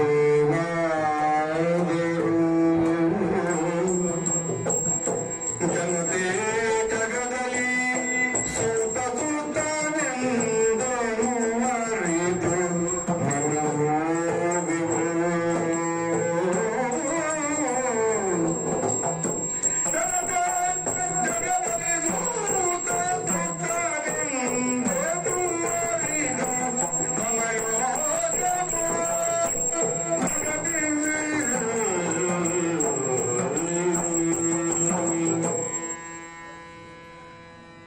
ತಾಯಿ, ಅನ್ಯಥಾ ಭಾವಿಸಬೇಡಿ ಹಾಗೆ ಕರೆದಿದ್ದಕ್ಕೆ. ಏನೇನೋ ಯೋಚನೆಗಳು ತಲೆಯಲ್ಲಿರ್ತದೆ. ನಾನೇ ಭಾಗ್ಯವಿಹೀನ. ಯಾಕೆ ಹಾಗೆ ಹೇಳ್ತೇನೆ? ಯಾಕೆ? ಅದಲ್ಲದೆ ಹೋದರೆ ನಾನೊಬ್ಬ ಹುಟ್ಟಿ ಹೀಗೆ ಅನುಭವಿಸಿದೆ, ಉಳಿದ ಪಾಂಡವರಿಗೆ ಆ ಗತಿ ಬರಲಿಲ್ಲವಲ್ಲ. ಕಷ್ಟ ನಷ್ಟ ಪರಂಪರೆ ಪಾಂಡವರಿಗೂ ಬಂತು. ಆದರೆ ಅದರಿಂದ ಹೊರಬಂದು ಔನ್ನತ್ಯದ ಹಾದಿಯಲ್ಲಿ ಸಾಗುವ ಅವಕಾಶವೂ ಪಾಂಡವರಿಗೆ ಸಿಕ್ಕಿತಲ್ಲ. ನನಗದೇ ಇಲ್ಲದೆ ಹೋಯಿತು ತಾಯಿ. ಎಷ್ಟು ಮಾಡಿದರೇನು, ಏನು ಮಾಡಿದರೇನು, ಪ್ರತಿಭೆ ಹೇಗಿದ್ದರೇನು, ನಾನು ಕೊನೆಯವರೆಗೂ ಸೂತ ಜಾತನಾಗಿಯೇ ಉಳಿದೆ. ಸೂತ ಜಾತಿಯ ನನ್ನ ಈ ಕಳಂಕದಿಂದ ಹೊರಬರುವ ಯಾವ ಪ್ರಸಂಗವೂ ಪ್ರಕರಣವೂ ನನ್ನ ಮುಂದೆ ಬಾರದೇ ಇದ್ದಾಗ ಆಗ ಹೇಗೆ ದಾರಿ ಬಂತು, ಎಲ್ಲಿ ಆಧಾರ ಸಿಗ್ತದೋ, ಎಲ್ಲಿ ಆಶ್ರಯ ಸಿಗ್ತದೋ ಅದೇ ನನಗೆ ಸರ್ವಶ್ರೇಷ್ಠ ಅಂತ ಆ ದಾರಿಯಲ್ಲಿ ನಡೆದು ಹೋಗಿಬಿಟ್ಟಿದ್ದಾರೆ. ಹಾಗಾಗಿ ತಪ್ಪು ತಿಳಿಬೇಡ. ನಿನ್ನನ್ನು ದೂಷಿಸ್ತಾ ಇಲ್ಲ. ನನ್ನ ಭಾಗ್ಯವೇ ಹೀಗಿದೆ, ಏನ್ ಮಾಡ್ಲಿಕ್ಕಾಗ್ತದೆ? ತಾಯಿಯ ಕಷ್ಟ. ಹೆತ್ತ ತಾಯಿಗೆ ಮಗುವಿಗೆ ಮುಂದೆ ಏನಾಗಬಹುದು ಎನ್ನುವ ಚಿಂತೆ ಇಲ್ಲದೆ ಹೋದ್ರೆ ಆವಾಗ ಕುಂಟಾಳಾಗಿ ಹುಟ್ಟುವ ಮಗ ಇರಲಿ, ಕುರುಡನಾಗಿ ಹುಟ್ಟುವ ಮಗ ಇರಲಿ, ನೀ ಹೇಳಿದೆಯಲ್ಲ ಕರ್ಮಬಂಧದಿಂದ ಹೀಗೆಲ್ಲ ಆಗ್ತದೆ. ಎಂತ ಕರ್ಮ? ಕುಂಟನಲ್ಲ, ಕುರುಡನಲ್ಲ, ಹೆಳವನಲ್ಲ, ಬುದ್ಧಿ ಹೇಗುಂಟು ಗೊತ್ತಾಗ್ಲಿಕ್ಕೆ ಇನ್ನೂ ಶಿಶು. ಶೈಶವಾವಸ್ಥೆಯಲ್ಲಿ ಒಂದು ಮಗುವನ್ನ ಬಿಡಬೇಕಾಗಿ ಬರ್ತದೆ ಅಂದ್ರೆ ಎಂಥ ಕರ್ಮವಿದ್ದಿತ್ತು ತಾಯಿಗೆ. ಹೋಗ್ಲಿ ಬಿಡಿ ತಾಯಿ, ನಿನ್ನ ತಪ್ಪು ಅಂತ ನಾನು ಹೆಚ್ಚು ದೂಷಿಸುವುದಿಲ್ಲ. ನೀನು ತೇಲಿಬಿಟ್ಟೆ, ಗಂಗೆ ಮುಳುಗಿಸದೆ ಬಿಟ್ಟಳು. ಪ್ರಪಂಚ ನಿತ್ಯ ನನ್ನನ್ನು ಮುಳುಗಿಸಿ ಏಳಿಸ್ತಾ ಇತ್ತು. ಆಯ್ತು, ಆಯುಷ್ಯದಲ್ಲಿ ಸಂಜೆಗೆ ಬಂದು ತಲುಪಿದ್ದೇನೆ ತಾಯಿ. ಇನ್ನೊಂದು ಕೆಲವು ದಿನ ಬಾಕಿ ಉಳಿದಿದೆ. ಹೇಗೋ ನಡೆದು ಹೋಗ್ತದೆ ಈ ಸೂತ ಜಾತಿಯ ಪುತ್ರನ ಜೀವನ. ಯಾಕಷ್ಟು ಚಿಂತೆ ಪಡ್ತೀರಿ? ಮಗನೇ, ಪಾಂಡವರೇವರು ಕೂಡ ಸದ್ಧರ್ಮದಿಂದಲೇ ನಡೀತಾ ಇದ್ದಾರೆ, ನನ್ನ ಕಣ್ಣ ಮುಂದೆ ಇದ್ದಾರೆ ಅನ್ನುವಂತ ಸಂತೋಷ ನನಗುಂಟು. ಅದು ಏನ್ ಮಾಡೋಣ? ನೀನು ಜ್ಯೇಷ್ಠ ಕುವರ, ನಿನ್ನ ಬದುಕಿಗೆ ಒಂದು ಮಾರ್ಗವನ್ನು ತೋರಿಸುವಂತ ಹೊಣೆಗಾರಿಕೆಯಿಂದ ನಾನು ದೂರ ಆದನಲ್ಲ, ಅಥವಾ ಜವಾಬ್ದಾರಿಯನ್ನು ವಹಿಸಿಕೊಳ್ಳಲಿಲ್ವಲ್ಲ. ನಿನ್ನ ಬದುಕಿಗೆ ನಾನು ಮಾಡಿದಂತ ದೊಡ್ಡ ಅಪರಾಧವನ್ನಾದ್ರೂ ಇವತ್ತಾದ್ರೂ ಸರಿಪಡಿಸಿಕೊಳ್ಳಬಹುದು ಎನ್ನುವಂತ ಒಂದು ಸದುದ್ದೇಶದಿಂದಲೇ ಬಂದದ್ದು ಮಗನೇ. ದೂಷಿಸಲಾಗದು ಕಂದ. ಕೆಲವೊಂದು ಪರಿಸ್ಥಿತಿಯಲ್ಲಿ ಕೈಗೊಂಬೆಗಳಾಗಿ ಬಿಡುತ್ತೇವೆ ನಾವು. ಯಾಕೆ ಹೀಗೆ ಎನ್ನುವುದಕ್ಕೆ ಉತ್ತರ ಅಲ್ಲಿ ಸಿಗುವುದಿಲ್ಲ ಮಗನೇ.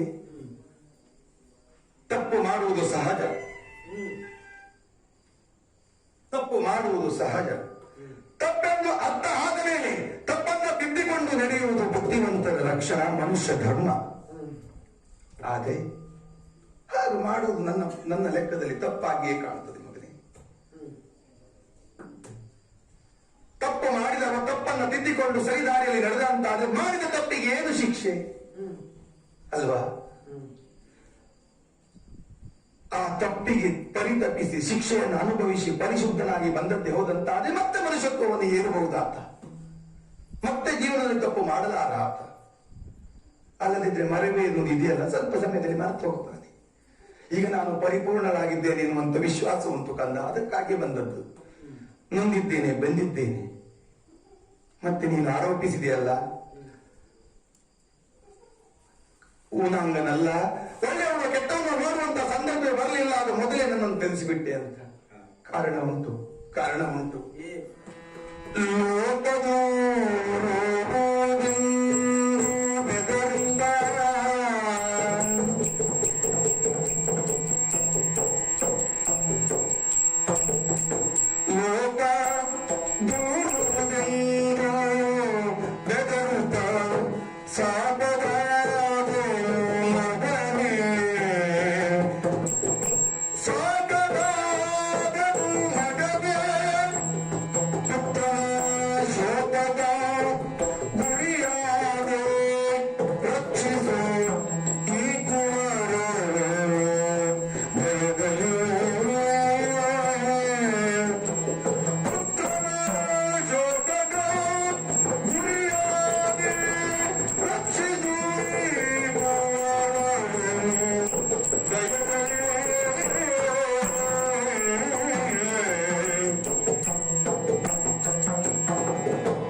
ಮಗನೇ,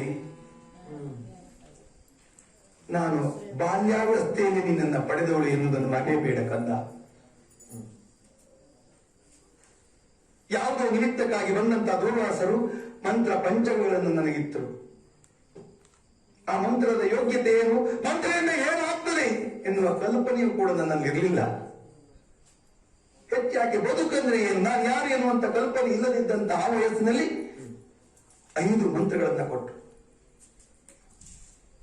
ಕುತೂಹಲವೂ ಆಗಿತ್ತು, ಏನಿರಬಹುದು ಈ ಮಂತ್ರವನ್ನ ಪಠಿಸಿ ದೇವಾದೇವತೆಗಳನ್ನು ಯಾರು ಕರೆದು ಬರುವುದು. ಹೌದಾ, ಈ ಋಷಿಗಳು ಹೇಳಿದ್ರಲ್ಲಿ ಸತ್ಯ ಇರಬಹುದಾ ಎನ್ನುವ ಸಂಶಯವೂ ಇದ್ದಿತ್ತು, ಕುತೂಹಲವೂ ಇದ್ದಿತ್ತು ಕಂದ. ಅದನ್ನೇ ಹೇಳುವುದು ನಾನು, ನನ್ನ ಕರ್ಮ ಅಂತ. ಅವರು ಕೊಟ್ಟ ಮಂತ್ರವನ್ನು ಪರೀಕ್ಷಿಸಲಿಕ್ಕೆ ಹೊರಟೆ ನಾನು. ಸೂರ್ಯದೇವ ಬಂದ, ನಿನ್ನನ್ನು ಪಡೆದೆ ಕಂದ. ಆ ಸಮಯದಲ್ಲಿ ನನಗೆ ಲೋಕ ದೂರುವುದೆನ್ನುವ ಭಯ ಇರಲಿಲ್ಲ, ಖಂಡಿತ ಇರಲಿಲ್ಲ. ಲೋಕ ಅಂದ್ರೆ ಏನಂತೆ ಗೊತ್ತಿರಲಿಲ್ಲ ನನಗೆ. ಆಡುವ ಮಗು ನಾನು. ಆದ್ರೆ ಒಂದು ಭಯ ಇದ್ದಿತ್ತು.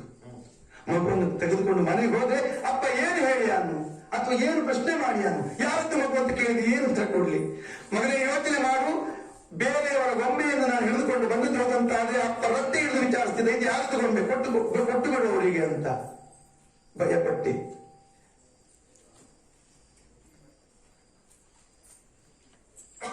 ಯಾವುದೇ ಒಂದು ಪ್ರಾಣಿಯಾಗಲಿ ಯೋಚಿಸು ಮಗನೇ, ಒಂದು ಹುಲಿಯ ಮರಿ ಹುಲಿಗಿಂತ ಅತಿ ವೇಗವಾಗಿ ಓಡಬಲ್ಲದು. ಓಡಿ ಓಡಿ ಓಡಿ ಬರುವುದೆಲ್ಲಿಗೆ? ಹುಲಿಯ ಹತ್ತಿರಕ್ಕೆ, ಹುಲಿಯ ಬಾಯಿಗೆ ಬಂದು ಬೀಳ್ತದೆ. ಯಾಕೆ? ಭಯದಿಂದ ನಾನು ತತ್ತರಿಸಿ ಹೋದೆ. ಮುಂದೇನು ಮುಂದಿಲ್ಲ, ಉತ್ತರ ಇಲ್ಲ ಕಂದ ನನ್ನಲ್ಲಿ. ಉತ್ತರಿಸುವಂತ ಪ್ರೌಢತೆಯು ನನ್ನಲ್ಲಿ ಇರಲಿಲ್ಲ, ಅಷ್ಟು ತಾಳ್ಮೆಯೂ ಇರಲಿಲ್ಲ, ಅಷ್ಟು ಹೊತ್ತು ನನಗೆ ಇರಲಿಲ್ಲ. ಬಂದು ಬಹಳ ಕಾಲ ಕಳೆದಿತ್ತು, ಅರಮನೆಗೆ ಹೋಗ್ಲೇಬೇಕು, ಏನ್ ಮಾಡುವುದು ಯೋಚಿಸ್ಲಿಕ್ಕೆ ಅವಕಾಶ ಇರಲಿಲ್ಲ ಕಂದ. ತೋರುವ ಒಂದು ತೊಟ್ಟಿಲಲ್ಲಿ ನಿನ್ನನ್ನು ಇರಿಸಿ ನನ್ನಲ್ಲಿರುವಂತಹ ಆಭರಣಗಳನ್ನೆಲ್ಲ ಅದರಲ್ಲಿಟ್ಟು, ನಿನ್ನ ಜೀವನಕ್ಕೆ ತೊಂದರೆ ಆಗಬಾರದು, ಯಾರೇ ಎತ್ತಿಕೊಂಡು ಹೋದ್ರು ನಿನ್ನನ್ನು ಸಾಗಲಿಕ್ಕೆ ಅನುಕೂಲ ಆಗಬೇಕೆನ್ನುವ ದೃಷ್ಟಿಯಿಂದ ನನ್ನಲ್ಲಿರುವಂತಹ ಎಲ್ಲ ಆಭರಣಗಳನ್ನು ಕಟ್ಟಿ ಅದರೊಳಗಿಟ್ಟು ಗಂಗಾ ಮಾತೆಯನ್ನು ಸ್ಮರಿಸಿ ಗೋಗೆರೆದು ಗಂಗೆಯಲ್ಲಿ ತೇಲಿಬಿಟ್ಟೆ. ಅಮ್ಮ, ಈ ನನ್ನ ಮಗನನ್ನು ರಕ್ಷಿಸುವಂತ ಹೊಣೆ ನಿನ್ನದ್ದು. ಪರಮ ಪಾವನೆ ನೀನು, ಸಕಲರ ಪಾಪವನ್ನ ಕಳೆಯಬಲ್ಲಂತವಳು ನೀನು. ನನ್ನ ಮಗನನ್ನು ಉದ್ಧರಿಸು, ನನ್ನ ಮಗನನ್ನು ಕೊಲ್ಲಬೇಡ ಅಂತ ಯಾಚಿಸಿದೆ. ಅರಮನೆಗೆ ಹೋದೆ ಮಗನೇ. ಮುಂದೆ ನನಗೆ ಗೊತ್ತಿಲ್ಲ. ಬೆಳೀತಾ ಬಂತು, ಮದುವೆ ಮಾಡಿಕೊಟ್ರು. ನೇರವಾಗಿ ಬಂದದ್ದು ಹಸ್ತಿನಾವತಿಗೆ. ಕುಂತಿಯ ಬದುಕೆನ್ನುವುದೇ ವಿಚಿತ್ರವಾದಂತದ್ದು ಮಗನೇ. ಎಲ್ಲೋ ಹುಟ್ಟಿದೆ, ಎಲ್ಲೋ ಬೆಳೆದೆ, ಚಕ್ರವರ್ತಿಯನ್ನ ಮದುವೆ ಆದೆ. ಆಮೇಲೆ ವಾನಪ್ರಸ್ಥದ ಹಾಗೆ ಕಾಡಿನಲ್ಲೇ ಇದ್ದೆ, ಮಕ್ಕಳನ್ನ ಪಡೆದೆ. ಅವ್ಯವಸ್ಥೆಯೇ ಕುಂತಿದೇವಿಯ ಜೀವನ. ಆಗ ಈ ವಂಶದ ಸೊಸೆಯಾಗಿ ಹತ್ತಿರನ್ನ ಸೇರಿದಾಗ ಗೊತ್ತಾಯಿತು, ನಾನು ಅಂದು ನಿನ್ನ ತೊಟ್ಟಲಿಟ್ಟಂತ ಆಭರಣಗಳೆಲ್ಲ ಭಂಡಾರದಲ್ಲಿ ಉಂಟು ಅಂತ. ಇದು ಹೇಗೆ ಬಂತು, ಇದು ಎಲ್ಲಿಂದ ಬಂತು, ಇದು ಹೇಗೆ ಬಂತು? ಆವಾಗ ಮತ್ತೆ ನೆನಪಿಗೆ ಬಂತು, ಅರಿಯದೆ ಮಾಡಿದಂತ ಒಂದು ಕೃತ್ಯ. ಎಲ್ಲಿದ್ದಾದ್ರೂ ನಮಗೆ ಹುಡುಕಬೇಕು, ಅವನನ್ನ ಸಂಧಿಸಬೇಕು, ನನ್ನ ವಿಷಯವನ್ನು ಹೇಳಬೇಕು. ಮಗನೇ, ಸತ್ಯವಾಗಿ ಹೇಳುತ್ತೇನೆ, ಆವಾಗ ನಾನು ಲೋಕ ನಿಂದೆಗೆ ಅಂಜಿದ್ದೇನೆ. ಏನು ತಿಳಿದಾರು, ಏನು ನನ್ನ ಬಗ್ಗೆ ಏನು ಪ್ರಚಾರ ಆದೀತು, ಮುಂದೆ ಜಗತ್ತಿನಲ್ಲಿ ಏನು ಅಂಜಿದ್ದು ಹೊರಡುದು ನಾನು. ಆಮೇಲೆ ತಿಳಿದುಕೊಂಡೆ, ರಾಧೇಯನಾಗಿ ಬೆಳೆಯುತ್ತಾ ಇದ್ದೆ ನೀನು ಅಂತ. ಮನಸ್ಸಿನಲ್ಲಿ ಒಂದು ಸಂತೋಷ ಇತ್ತು, ಒಂದು ಸಮಾಧಾನವನ್ನು ಪಟ್ಟುಕೊಂಡೆ. ಒಂದಲ್ಲ ಒಂದು ದಿನ ಸಿಕ್ಕಿಯ ಕಣ್ಣರಿಯದಿರೆ ಕರುಳರಿಯದೆ ಒಮ್ಮೆ ಆದರೂ ಭಗವಂತ ನಮ್ಮನ್ನು ಸೇರಿಸ್ತಾನೆ. ಆವತ್ತಾದ್ರೂ ನನ್ನ ಕಷ್ಟವನ್ನು ಅಥವಾ ಈ ಪರಿಸ್ಥಿತಿಯನ್ನು ನಿನ್ನಲ್ಲಿ ಹೇಳಿಕೊಂಡದ್ದು ಹೋದಂತಾದ್ರೆ ಪ್ರಸಂಗ ಸುಖಾಂತವಾದೀತು ಎನ್ನುವಂತ ಭರವಸೆ, ನಂಬಿಕೆ.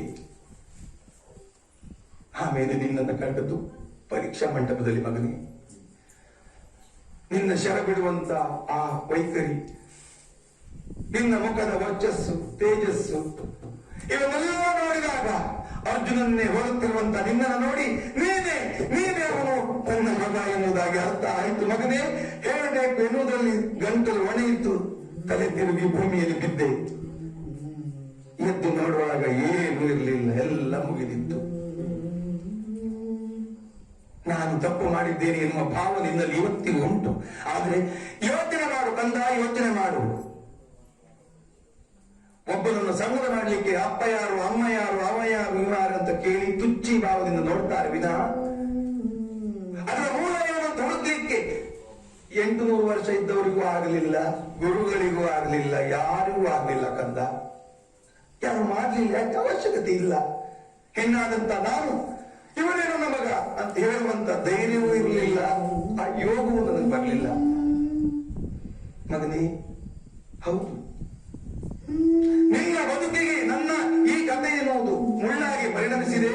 ಕತ್ತಲ ಕೂಪದಲ್ಲಿ ನಿನ್ನನ್ನು ತಳ್ಳಿದ್ದೇನೆ ಅನ್ನುವಂತ ಭಾವನೆ ನನಗುಂಟು, ಆದದ್ದು ಸತ್ಯ. ಆದ್ರೆ ತಪ್ಪು ಯಾರದ್ದು ಅಂತ ಹೇಳುವುದು ಮಗನೇ.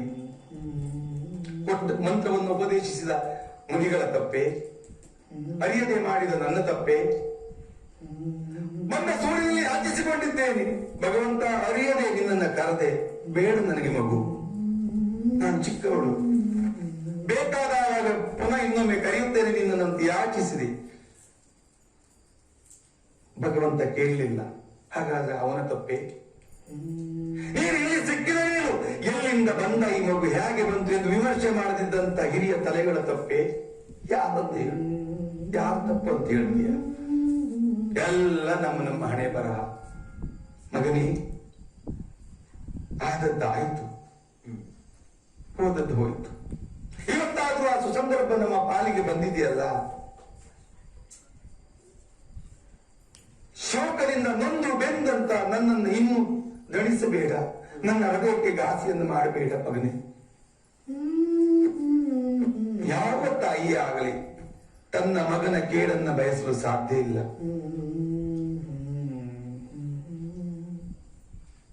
ನಿನ್ನನ್ನು ಕೂಡ ನನ್ನ ಜೊತೆಗೆ ಕರೆದುಕೊಂಡು ಹೋಗಬೇಕು. ಪಾಂಡವರಲ್ಲಿ ಜ್ಯೇಷ್ಠನು ಶ್ರೇಷ್ಠನು ನೀನಂತ ಒಪ್ಪಿಸಬೇಕು. ನಿನಗೆ ಗೊತ್ತಿರುವ ಹಾಗೆ ನನ್ನ ಉಳಿದ ಮಕ್ಕಳು ಯಾರು ನನ್ನ ಮಾತನ್ನ ಧಿಕ್ಕರಿಸಲಿಕ್ಕಿಲ್ಲ. ನನ್ನ ಮಾತಿಗೆ ಬೆಲೆ ಕೊಟ್ಟೇ ಕೊಡ್ತಾರೆ. ನಿನ್ನನ್ನು ಹಿರಿಯವ ಅಣ್ಣ ಅಂತ ಒಪ್ಪುತ್ತಾರೆ ಮಗನೇ. ಇದರಿಂದ ಆಗುವ ಲಾಭಗಳು ಹಲವಾರು ಉಂಟು. ಕೇವಲ ನನಗೊಬ್ಬ ಮಗ ಸಿಗ್ತಾನೆ ಅಂತಲ್ಲ, ಅಥವಾ ನಾನು ಮಾಡಿದ ತಪ್ಪಿಗೆ ಇಲ್ಲಿಗೆ ಮುಗಿಯಿತು ಅಂತ ಅರ್ಥ ಅಲ್ಲ ಮಗನೇ. ಲೋಕಕ್ಕೂ ಒಳ್ಳೆಯದಾದೀತು, ನಿನ್ನ ಕತೆಗೂ ಒಂದು, ಇಲ್ಲಿಯವರೆಗೆ ನೀನು ಪಟ್ಟಂತ ಕಷ್ಟಕ್ಕೂ ಒಂದು ವಿಮೋಚನೆ ಅಂತ ಆದೀತು ಮಗನೇ. ಇನ್ನಾದ್ರೂ ದೊಡ್ಡ ಮನಸ್ಸು ಮಾಡಿ ನನ್ನ ಮಕ್ಕಳು ಅಲ್ಲ ನಿನ್ನ ತಮ್ಮಂದಿರದ ರಕ್ಷಣೆಯ ಭಾರವನ್ನು ಹೊತ್ತುಕೊಂಡಾದ್ರು ಈ ತಾಯಿಯ ಮಾತಿಗೆ ಸ್ವಲ್ಪ ಬೆಲೆ ಕೊಟ್ಟಾದ್ರು ತಾಯಿಯನ್ನಂತ ಪ್ರೀತಿಯಿಂದಲಾದ್ರು ಬಾ ಮಗನೇ ಬಾ. ಕಾಡಲಾಗದು ತಾಯಿ, ಬೇಡ ಬೇಡ. ಕಾಡಲಾಗದು ತಾಯಿ,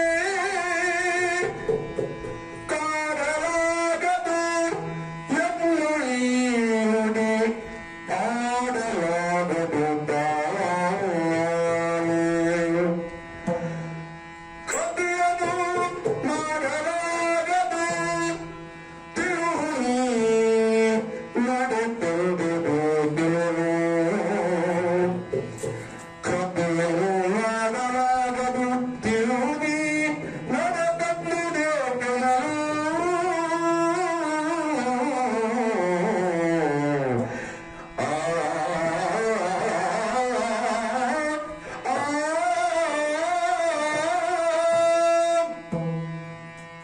ತಾಯಿ, ನಿನ್ನ ಕಥೆಯನ್ನು ಕೇಳಿದ್ದೇನೆ.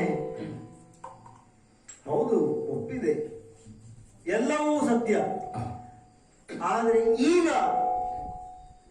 ನಾನು ಆಗಲೇ ಹೇಳಿದ ಹಾಗೆ ಮಕ್ಕಳು ಮೊಮ್ಮಕ್ಕಳೊಂದಿಗೆ ಕೂಡಿದ ತುಂಬು ಸೂತ ಸಂಸಾರ ನನ್ನದ್ದು. ಇನ್ನಿಲ್ಲಿಂದ ನಾನು ಹಿಂದೆ ಮರಳಿ ಯಾವ ದಿಕ್ಕಿಗೂ ಸಾಗಲಾರೆ ತಾಯಿ. ಕಥೆಯನ್ನು ಆಡ್ತಾ ಆಳಬಾರದು. ನಾನೀಗ ನಿನ್ನನ್ನು ತಾಯಿ ಅಂತ ಒಪ್ಪಿಕೊಳ್ಳಬಹುದು.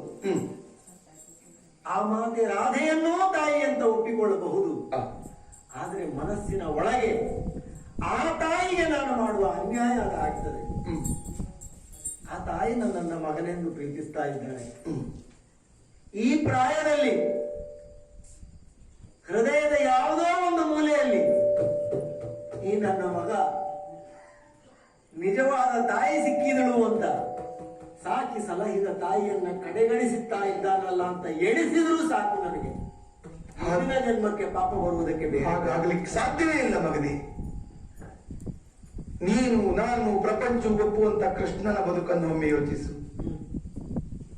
ಹೆತ್ತ ತಾಯಿಯೂ ಕೂಡ ಇದ್ದಾಳೆ, ಸಾಕಿದ ತಾಯಿಯೂ ಕೂಡ ಇದ್ದಾಳೆ. ಯಾಕೆ ಭೇದ ಎಣಿಸ್ತಾಳೆ? ಎಲ್ಲಿ ಇದ್ದಾಳೆ ಈಗ ಹೆತ್ತ ತಾಯಿ? ಏನಾಯ್ತು? ಅಲ್ಲ, ಸಾಕಿದ ತಾಯಿಯನ್ನ ಅಂತ ಬಿಟ್ಟು ಬರುವಾಗ ದೇವನಿಗೊಬ್ಬನಿಗೆ ಸಾಧ್ಯ ಹೊರತು ಇನ್ನೊಬ್ರು ಯಾರಿಗೂ ಸಾಧ್ಯ ಇಲ್ಲ. ಅದೆಲ್ಲ ಪವಾಡ ಮಾಡಬೇಕಾದ್ರೆ ನೀನು ಮನಸ್ಸು ಮಾಡಿದೆ ಅಂತಾದ್ರೆ ಉಭಯರಿಗೂ ದೇವನಾಗಬಲ್ಲ. ಜ್ಯೇಷ್ಠನಲ್ವ ನೀನು? ತಾಯಿ, ಕಾಡಲಾಗದು. ಇನ್ನು ಈ ಜೀವನದಲ್ಲಿ, ಈ ಜನ್ಮದಲ್ಲಿ ಎಂದೆಂದಿಗೂ ನಾನು ನೀನೆಣಿಸಿದ ಸತ್ಯವನ್ನು ಪ್ರಕಟಗೊಳಿಸಿ ಪಾಂಡವರಿಗೆ ಅಣ್ಣನಾಗಿ ಬಾಳಲಾರೆ. ಇದು ಪೋಷಿಸಿದ ಆತನಿಗೆ ನಾನು ಸಲ್ಲಿಸಲೇಬೇಕಾದಂತಹ ಕರ್ತವ್ಯ. ಈ ಕರ್ತವ್ಯದಿಂದ ನಾನು ವಿಮುಖನಾದೆ ಅಂತ ಆದ್ರೆ ನಿನಗೆ ಮಗನಾಗಬಹುದು, ಪಾಂಡವರಿಗೆ ಅಣ್ಣನಾಗಬಹುದು. ಪ್ರಪಂಚ ನಾಳೆ ನನ್ನನ್ನು ಕೃತಜ್ಞ ಅಂತ ಕರೆಸಿಕೊಳ್ಳುವ ಯಾವ ನಿರ್ಧಾರವನ್ನು ನಾನು ಮಾಡಲಾರೆ. ಹಾಗಾಗಿ ಕೌರವನಿಗೆ ಅನ್ಯಾಯವನ್ನ ಎಸಗಾರೆ. ಇದನ್ನು ಕೃಷ್ಣನಿಗೂ ಬಹಳ ಸ್ಪಷ್ಟ ಮಾತುಗಳಲ್ಲಿ ಹೇಳಿದ್ದೇನೆ. ನಿನ್ನಲ್ಲೂ ಅದೇ ವಿನಂತಿ, ಕಾಡಲಾಗದು. ಕಂದ, ಹೇಗೆ ತಪ್ಪಾಗ್ತದೆ ಎನ್ನುವುದೇ ಅರ್ಥ ಆಗ್ತಾ ಇಲ್ಲ ನನಗೆ. ಯಾಕಂತ ಹೇಳಿದ್ರೆ ನಮ್ಮ ಬದುಕಿಗೆ ಹಿಂದಿನವರ ಉದಾಹರಣೆಗಳನ್ನೇ ಕೊಟ್ಟರೆ ಸಾಕಾಗುವುದಿಲ್ವಾ? ನನ್ನ ಬ್ರಾಹ್ಮಣ್ಯ ಹೋದ್ರೂ ತೊಂದರೆ ಇಲ್ಲ, ಪ್ರಪಂಚದಲ್ಲಿ ಶಾಂತಿಯ ನೆಲೆಸುವ ಹಾಗೆ ಮಾಡಬೇಕು, ಅದನ್ನು ನಾಶ ಮಾಡಬೇಕೆನ್ನುವ ಹಾಗೆ ಅಲ್ವೇ ಕೊಡಲಿ ಏನು ಹೇಳಿದ್ದು ಪರಶುರಾಮರು? ಹೌದು, ಮಾನ ಹೋದರೂ ತೊಂದರೆ ಇಲ್ಲ. ಈ ಘಟ್ಟದಲ್ಲಾದರೂ ಕರ್ಣ ತನ್ನ ಮಗ ಅಂತ ಒಪ್ಪಬೇಕಿತ್ತು ಅಂತ ನಾನು ಹೇಳಲಾಗದು ತಾಯಿ. ಹಾಗಲ್ಲ, ಯಾಕೆ ಮಾತನ್ನು ಹೇಳ್ತೇನೆ? ಕೌರವ ಕೆಟ್ಟವ ಎನ್ನುವುದಕ್ಕೆ ಬೇರೆ ಮಾತು ಬೇಕ ಹೇಳು? ಇನ್ನೊಂದು ಮಾತೇ ಇಲ್ಲ. ಉಣ್ಣುವ ಅನ್ನಕ್ಕೆ ಯಾರು ವಿಷವನ್ನು ಹಾಕ್ತಾರೋ, ವಾಸಿಸುವಂತ ಮನೆಗೆ ಯಾರು ಬೆಂಕಿ ಹಚ್ಚುತ್ತಾರೋ, ಹೆಣ್ಣಿನ ಮಾನವಕ್ಕೆ ಯಾರು ಪ್ರಯತ್ನ ಪಡ್ತಾರೋ, ಈ ಒಂದೊಂದು ಕೆಲಸಕ್ಕೂ ಆತ ತಾಯಿಯ ವರ್ಗದವನಂತ ಸೇರಿಸ್ತಾರಂತೆ. ಎಲ್ಲವನ್ನು ಮಾಡಿದ ಕೌರವ ಏನು? ಹಾಗಾದ್ರೆ ಯಾಕೆ ನಿನಗೆ ಪರಶುರಾಮರ ಉದಾಹರಣೆಯನ್ನು ಕೊಟ್ಟಿದ್ದೇನೆ? ನೀನಿರುವುದು ಅವನ ಜೊತೆಯಲ್ಲಿ. ಮಗನೇ, ತನ್ನನ್ನ ತಾನು ಕಳೆದುಕೊಂಡರೂ ಲೋಕಕ್ಕೆ ಒಳಿತಾಗ್ತದೆ ಅಂತ ಆದ್ರೆ ಹೋಗ್ರಿ ಈ ಪ್ರಾಣ ಅಂತ ಹೇಳುವಂತ ಮಗನಾಗಬೇಕು ನೀನು ಅಂತ ನನ್ನ ಆಸೆ. ಇದರಿಂದ ನಷ್ಟ ಆಗುವುದು ಕೌರವನಲ್ಲಿರುವ ಮಿತ್ರತ್ವ ಎನ್ನುವಂತ ಒಂದೇ ಒಂದು ಭಾವನೆ ಅಲ್ವ ನಿನ್ನದ್ದು? ಕಂದ, ಈಗ ನೀನು ಅವನ ಜೊತೆಯಲ್ಲಿ ಇದ್ದದ್ದು ಹೋದಂತಾದ್ರೆ ಮುಂದೆ ನಡೆಯುವಂತಹ ಭಾರತ ಯುದ್ಧದಲ್ಲಿ ಸಹಸ್ರಾರು ಮಂದಿಗಳು ಸಾಯ್ತಾರೆ.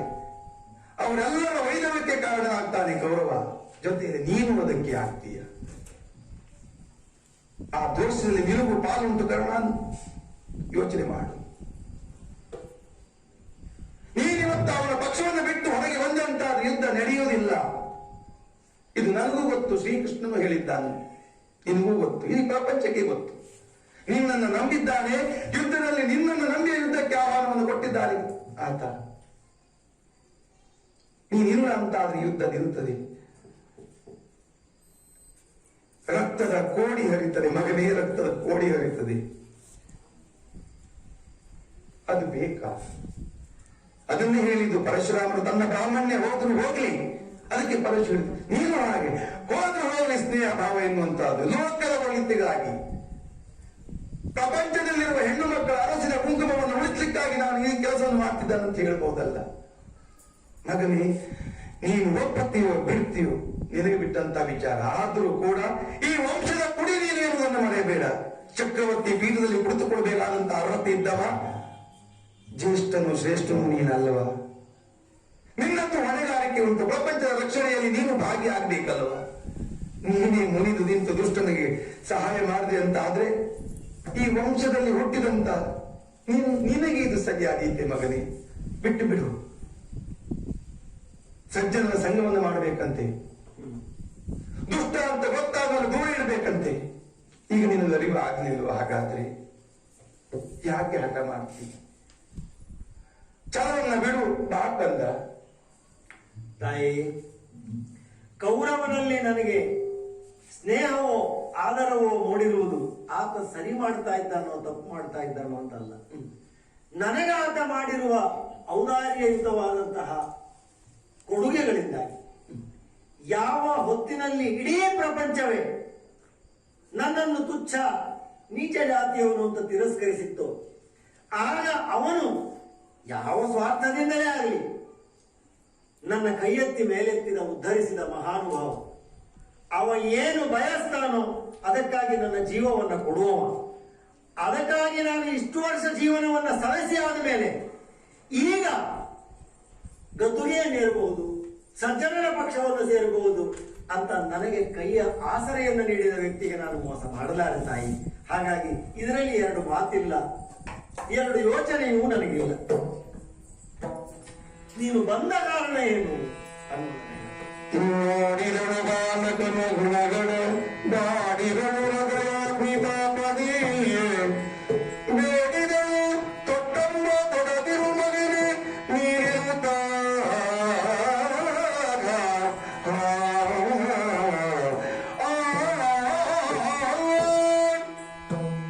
ಮಗನೇ, ನಿನ್ನ ನಿರ್ಧಾರದಲ್ಲಿ ನೀನು ಅಚಲವಾಗಿದ್ದವ. ಆಗ್ಲಿ, ಜೀವನದ ಬಹುಭಾಗವನ್ನು ಅವನ ಜೊತೆಯಲ್ಲೇ ಕಳೆದ ಆಗಿದೆ. ಇನ್ನು ಉಳಿದದ್ದು ಅಲ್ಪ ಭಾಗ. ಲಾಭಕ್ಕಾಗಿ ಅಥವಾ ನನ್ನ ಸ್ವಾರ್ಥಕ್ಕಾಗಿ ನಾನು ಬಂದಂತೆ ಹೋದಂತಾದ್ರೆ ತಪ್ಪಾದೀತು, ಧರ್ಮ ವಿರೋಧವಾದೀತು. ಆಗಲಿ ಮಗನೇ, ಇಷ್ಟಾದ್ರೂ ಭಾಗ್ಯ ಸಿಕ್ತಲ್ಲ ನನಗೆ. ನನ್ನ ಮನಸ್ಸಿನಲ್ಲಿ ಒಂದು ದುಗುಡ ಇತ್ತು. ನನ್ನನ್ನು ಮಾತೆ ಅಲ್ಲ ಎನ್ನುವುದಾಗಿ ದೂರೀಕರಿಸ್ತೀಯೋ ಅಥವಾ ನನ್ನನ್ನು ತಿರಸ್ಕರಿಸುತ್ತೀಯೋ ಎನ್ನುವಂತ ಭಾವ ಇತ್ತು. ಹಾಗೆ ಮಾಡ್ಲಿಲ್ಲಲ್ಲ. ನಾನು ನನ್ನಿಂದಾದ ತಪ್ಪಿನ ಪೂರ್ಣ ವಿಚಾರವನ್ನು ಹೇಳಿಕೊಂಡಾಗ ಒಪ್ಪಿದವ ನೀನು. ಸಾಕು, ಈ ಜನ್ಮಕ್ಕೆ ಸಾಕು ಮಗನೇ. ನನ್ನ ಯೋಗವೇ ಇಷ್ಟೇ ಏನು ಈ ಜನ್ಮದಲ್ಲಿ, ಸಾಕು. ಆದ್ರೆ ಒಂದು ಮಾತನ್ನು ನಡೆಸಿಕೊಡ್ತೀಯ ಕಂದ? ಹೇಳುತ್ತ ನಿನ್ನನ್ನು ಬಿಟ್ಟು ನನಗೆ 5 ಜನ ಮಕ್ಕಳಿದ್ದಾರೆ. ಮಾತ್ರೆ ಮಕ್ಕಳನ್ನು ನನ್ನ ಮಕ್ಕಳೆಂದು ಭಾವಿಸಿದವಳು ನಾನು. ಆ ಮಕ್ಕಳ ರಕ್ಷಣೆಯ ಭಾರ, ಜೀವವನ್ನು ಉಳಿಸುವ ಭಾರ ನಿನ್ನದು ಕಂದ. ಅಷ್ಟಾದ್ರೂ ನಡೆಸಿಕೊಡ್ತೀಯ ತಾಯಿ? ಮಗನೇ, ನಾನು ಕೇಳಿದಂತೆ ಇಂದ್ರನನ್ನ ಸಂಪ್ರಾರ್ಥಿಸಿ ಅರ್ಜುನನನ್ನ ಪಡೆದ ನಂತರ ಇನ್ನು ನನಗೆ ಮಕ್ಕಳು ಬೇಡ ಅಂತ ಉಳಿದ ಒಂದು ಮಂತ್ರವನ್ನು ಮಾದ್ರಿ ದೇವಿಗೆ ಕೊಟ್ಟವಳು ಅಂತ ನೀನು. ಹೌದು, ಏನು ಮಾಡೋಣ ಗೊತ್ತಿದ್ದೋ ಗೊತ್ತಿಲ್ಲದೆಯೋ ಅರ್ಜುನನೊಂದಿಗೆ ನನಗೆ ಸ್ಪರ್ಧೆ ಸ್ವಭಾವವಾಗಿ ಮೂಡಿ ಬಂದಿದೆ. ಯಾರ ಪ್ರೇರಣೆಯೂ ಇಲ್ಲ, ಯಾರು ಅದಕ್ಕೆ ಚಿತಾವಣೆ ಮಾಡಿದ್ದೂ ಇಲ್ಲ. ಅವನೊಂದಿಗೆ ನನ್ನ ಸ್ಪರ್ಧೆ ಅದು ಒಂದು ನನ್ನ ಪ್ರಾಣದೊಂದಿಗೆ ಅಂತ್ಯವಾಗಬೇಕು, ಇಲ್ಲ ಅವನ ಪ್ರಾಣದೊಂದಿಗೆ ಅಂತ್ಯವಾಗಬೇಕು. ಒಂದು ವೇಳೆ ಅರ್ಜುನನನ್ನು ನಾನು ಕೊಂದೆ, ನಡೆದು ಬರ್ತೇನೆ ತಾಯಿ ನಿನ್ನ ಬಳಿಗೆ. ನಿನ್ನ 5 ಮಕ್ಕಳು ನಿನ್ನವರಾಗಿಯೇ ಉಳಿಯುತ್ತಾರೆ. ಇಲ್ಲ ನಾನೇ ಸತ್ತೆ, ನಿನ್ನ 5ರ ಲೆಕ್ಕಕ್ಕೆ ಏನೋ ತೊಂದರೆ ಇಲ್ವಲ್ಲ, ಅಷ್ಟೇ ತಾನೆ. ಪಂಚ ಪಾಂಡವರು ಉಳಿತಾರೆ. ಆಗಲಿ, ಇನ್ನೊಂದು ಕೊನೆಯ ಮಾತನ್ನು ನಡೆಸಿಕೊಡ್ತೀಯ? ಇನ್ನು 100 ಮಾತಾಡು ತಾಯಿ, ನಾನು ನನ್ನ ಮಿತಿಯಲ್ಲಿದ್ದರೆ ನಡೆಸಿಕೊಟ್ಟೇ ಕೊಡ್ತೇನೆ. ಮುಂದೆ ಯುದ್ಧ ಕ್ಷೇತ್ರದಲ್ಲಿ ತೊಟ್ಟ ಅಂಬನ್ನು ತೊಡಕೂಡದು. ತೊಟ್ಟ ಅಂಬ ತೊಡದಿರು ಅಷ್ಟೇ ಅಷ್ಟೇ. ವಿಚಿತ್ರವಾಯ್ತು. ಅದಕ್ಕೇನಾದ್ರೂ ವಿವರಣೆ ಇದೆ? ವಿವರಣೆಯಲ್ಲಿ ಇಷ್ಟೇ, ತೊಟ್ಟಂಬ ತೊಡದಿರು. ಅರ್ಥವಾಯಿತು ತಾಯಿ. ಈಗ ಭಾಷೆಯನ್ನು ಕೊಟ್ಟಿದ್ದೇನೆ, ದೊಡ್ಡ ಅಮ್ಮನ್ನ ತೊಡುವುದಿಲ್ಲ, ಆಯ್ತಲ್ಲ? ಆಗಲಿ ಕಂದ, ಮನಸ್ಸಿನುವುದು ಸ್ವಲ್ಪ ಹಗುರಾಗ್ತಾ ಇದೆ.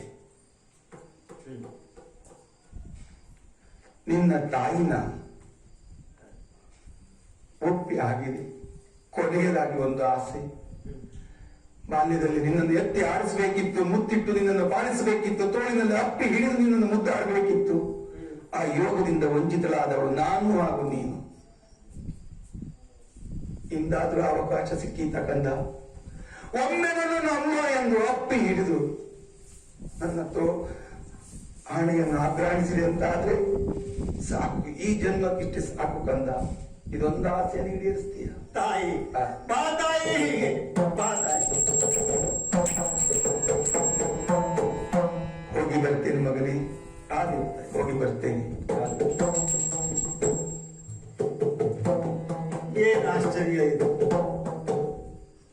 ಮೊನ್ನೆ ಬಂದ ಕೃಷ್ಣ ಹೇಳ್ತಾನೆ, ರಘುಕುಲ ಲಲಾಮ ನೀನು, ರಾಮಚಂದ್ರನಿಗೆ ಏನು ಕಡಿಮೆ. ಇವತ್ತು ಬಂದ ತಾಯಿ ಹೇಳ್ತಾಳೆ, ತೊಟ್ಟಮ್ಮ ತೊಡದಿರು. ತೊಟ್ಟಮ್ಮ ತೊಟ್ಟವ ಹಿಂದೆ ರಾಮ ಒಬ್ಬನೇ. ಅದು ಹೇಗೆ? ರಕ್ತಸಿಕ್ತವಾದ ಬಾಣಗಳನ್ನಲ್ಲ, ಸಜೀವ ಶರಗಳು ಗುರಿಯನ್ನ ಛೇದಿಸಿ ಪಾತಾಳಕ್ಕೆ ಹೋಗಿ ರಸಾತಳಕ್ಕೆ ಹೋಗಿ ಪುಣ್ಯ ಸ್ನಾನವನ್ನು ಮಾಡಿ ತನ್ನಿಚ್ಛೆಯಂತೆ ಒಂದು ಮಕ್ಕಳಿಗೆ ಸೇರ್ತಿತ್ತು. ಆಮೇಲೆ ತೊಟ್ಟಮ್ಮನ ತೊಡುವುದು. ಮತ್ತೆ ಪ್ರಪಂಚದಲ್ಲಿ ತೊಟ್ಟಮ್ಮನ ತೊಟ್ಟವರು ಯಾರೂ ಇಲ್ಲ. ಉಚ್ಚಿಷ್ಟವನ್ನ ಮತ್ತೆ ಬಾಯಿಗೆ ಹಾಕೊಂಡವರಿದ್ದಾರೆ. ಹಾಗಾದ್ರೆ ಈ ಮಾತು ತಾಯಿಯ ಬಾಯಿ, ಅದು ಬಾಯಿ ಪಾಠದ ಹಾಗೆ. ವಿವರಣೆ ಉಂಟಾ? ಇಲ್ಲ. ತೊಟ್ಟಮ್ಮ ತೊಡದಿರು. ಯಾರಾದ್ರೂ ತೊಟ್ಟಮ್ಮನ್ನ ತೊಟ್ಟವರು ಇದ್ದಾರ? ಏನಾಗಲಿಕ್ಕುಂಟು? ನಾನು ಅಂದೇ ನಿರ್ಧರಿಸಿದ್ದೆ, ಕಪಟ ನಾಟಕೀಯ ನಾಟಕದ ಅಂಕಗಳು ಎಷ್ಟೋ ಆ ಅಂಕವು ಕೊನೆಯಾಗುವುದು ಹೇಗೋ ಅದು ಅವನಿಗೆ ಗೊತ್ತಿರುವುದು. ಹಾಗಾಗಿ ಭೀಷ್ಮಾಚಾರ್ಯರು ಯಾವಾಗಲೂ ಹೇಳುವ ಮಾತಿದೆ, ತಸ್ಮೈ ನಮಃ ಕರ್ಮಣೆ ಕಾಲಾಯ ತಸ್ಮೈ ನಮಃ.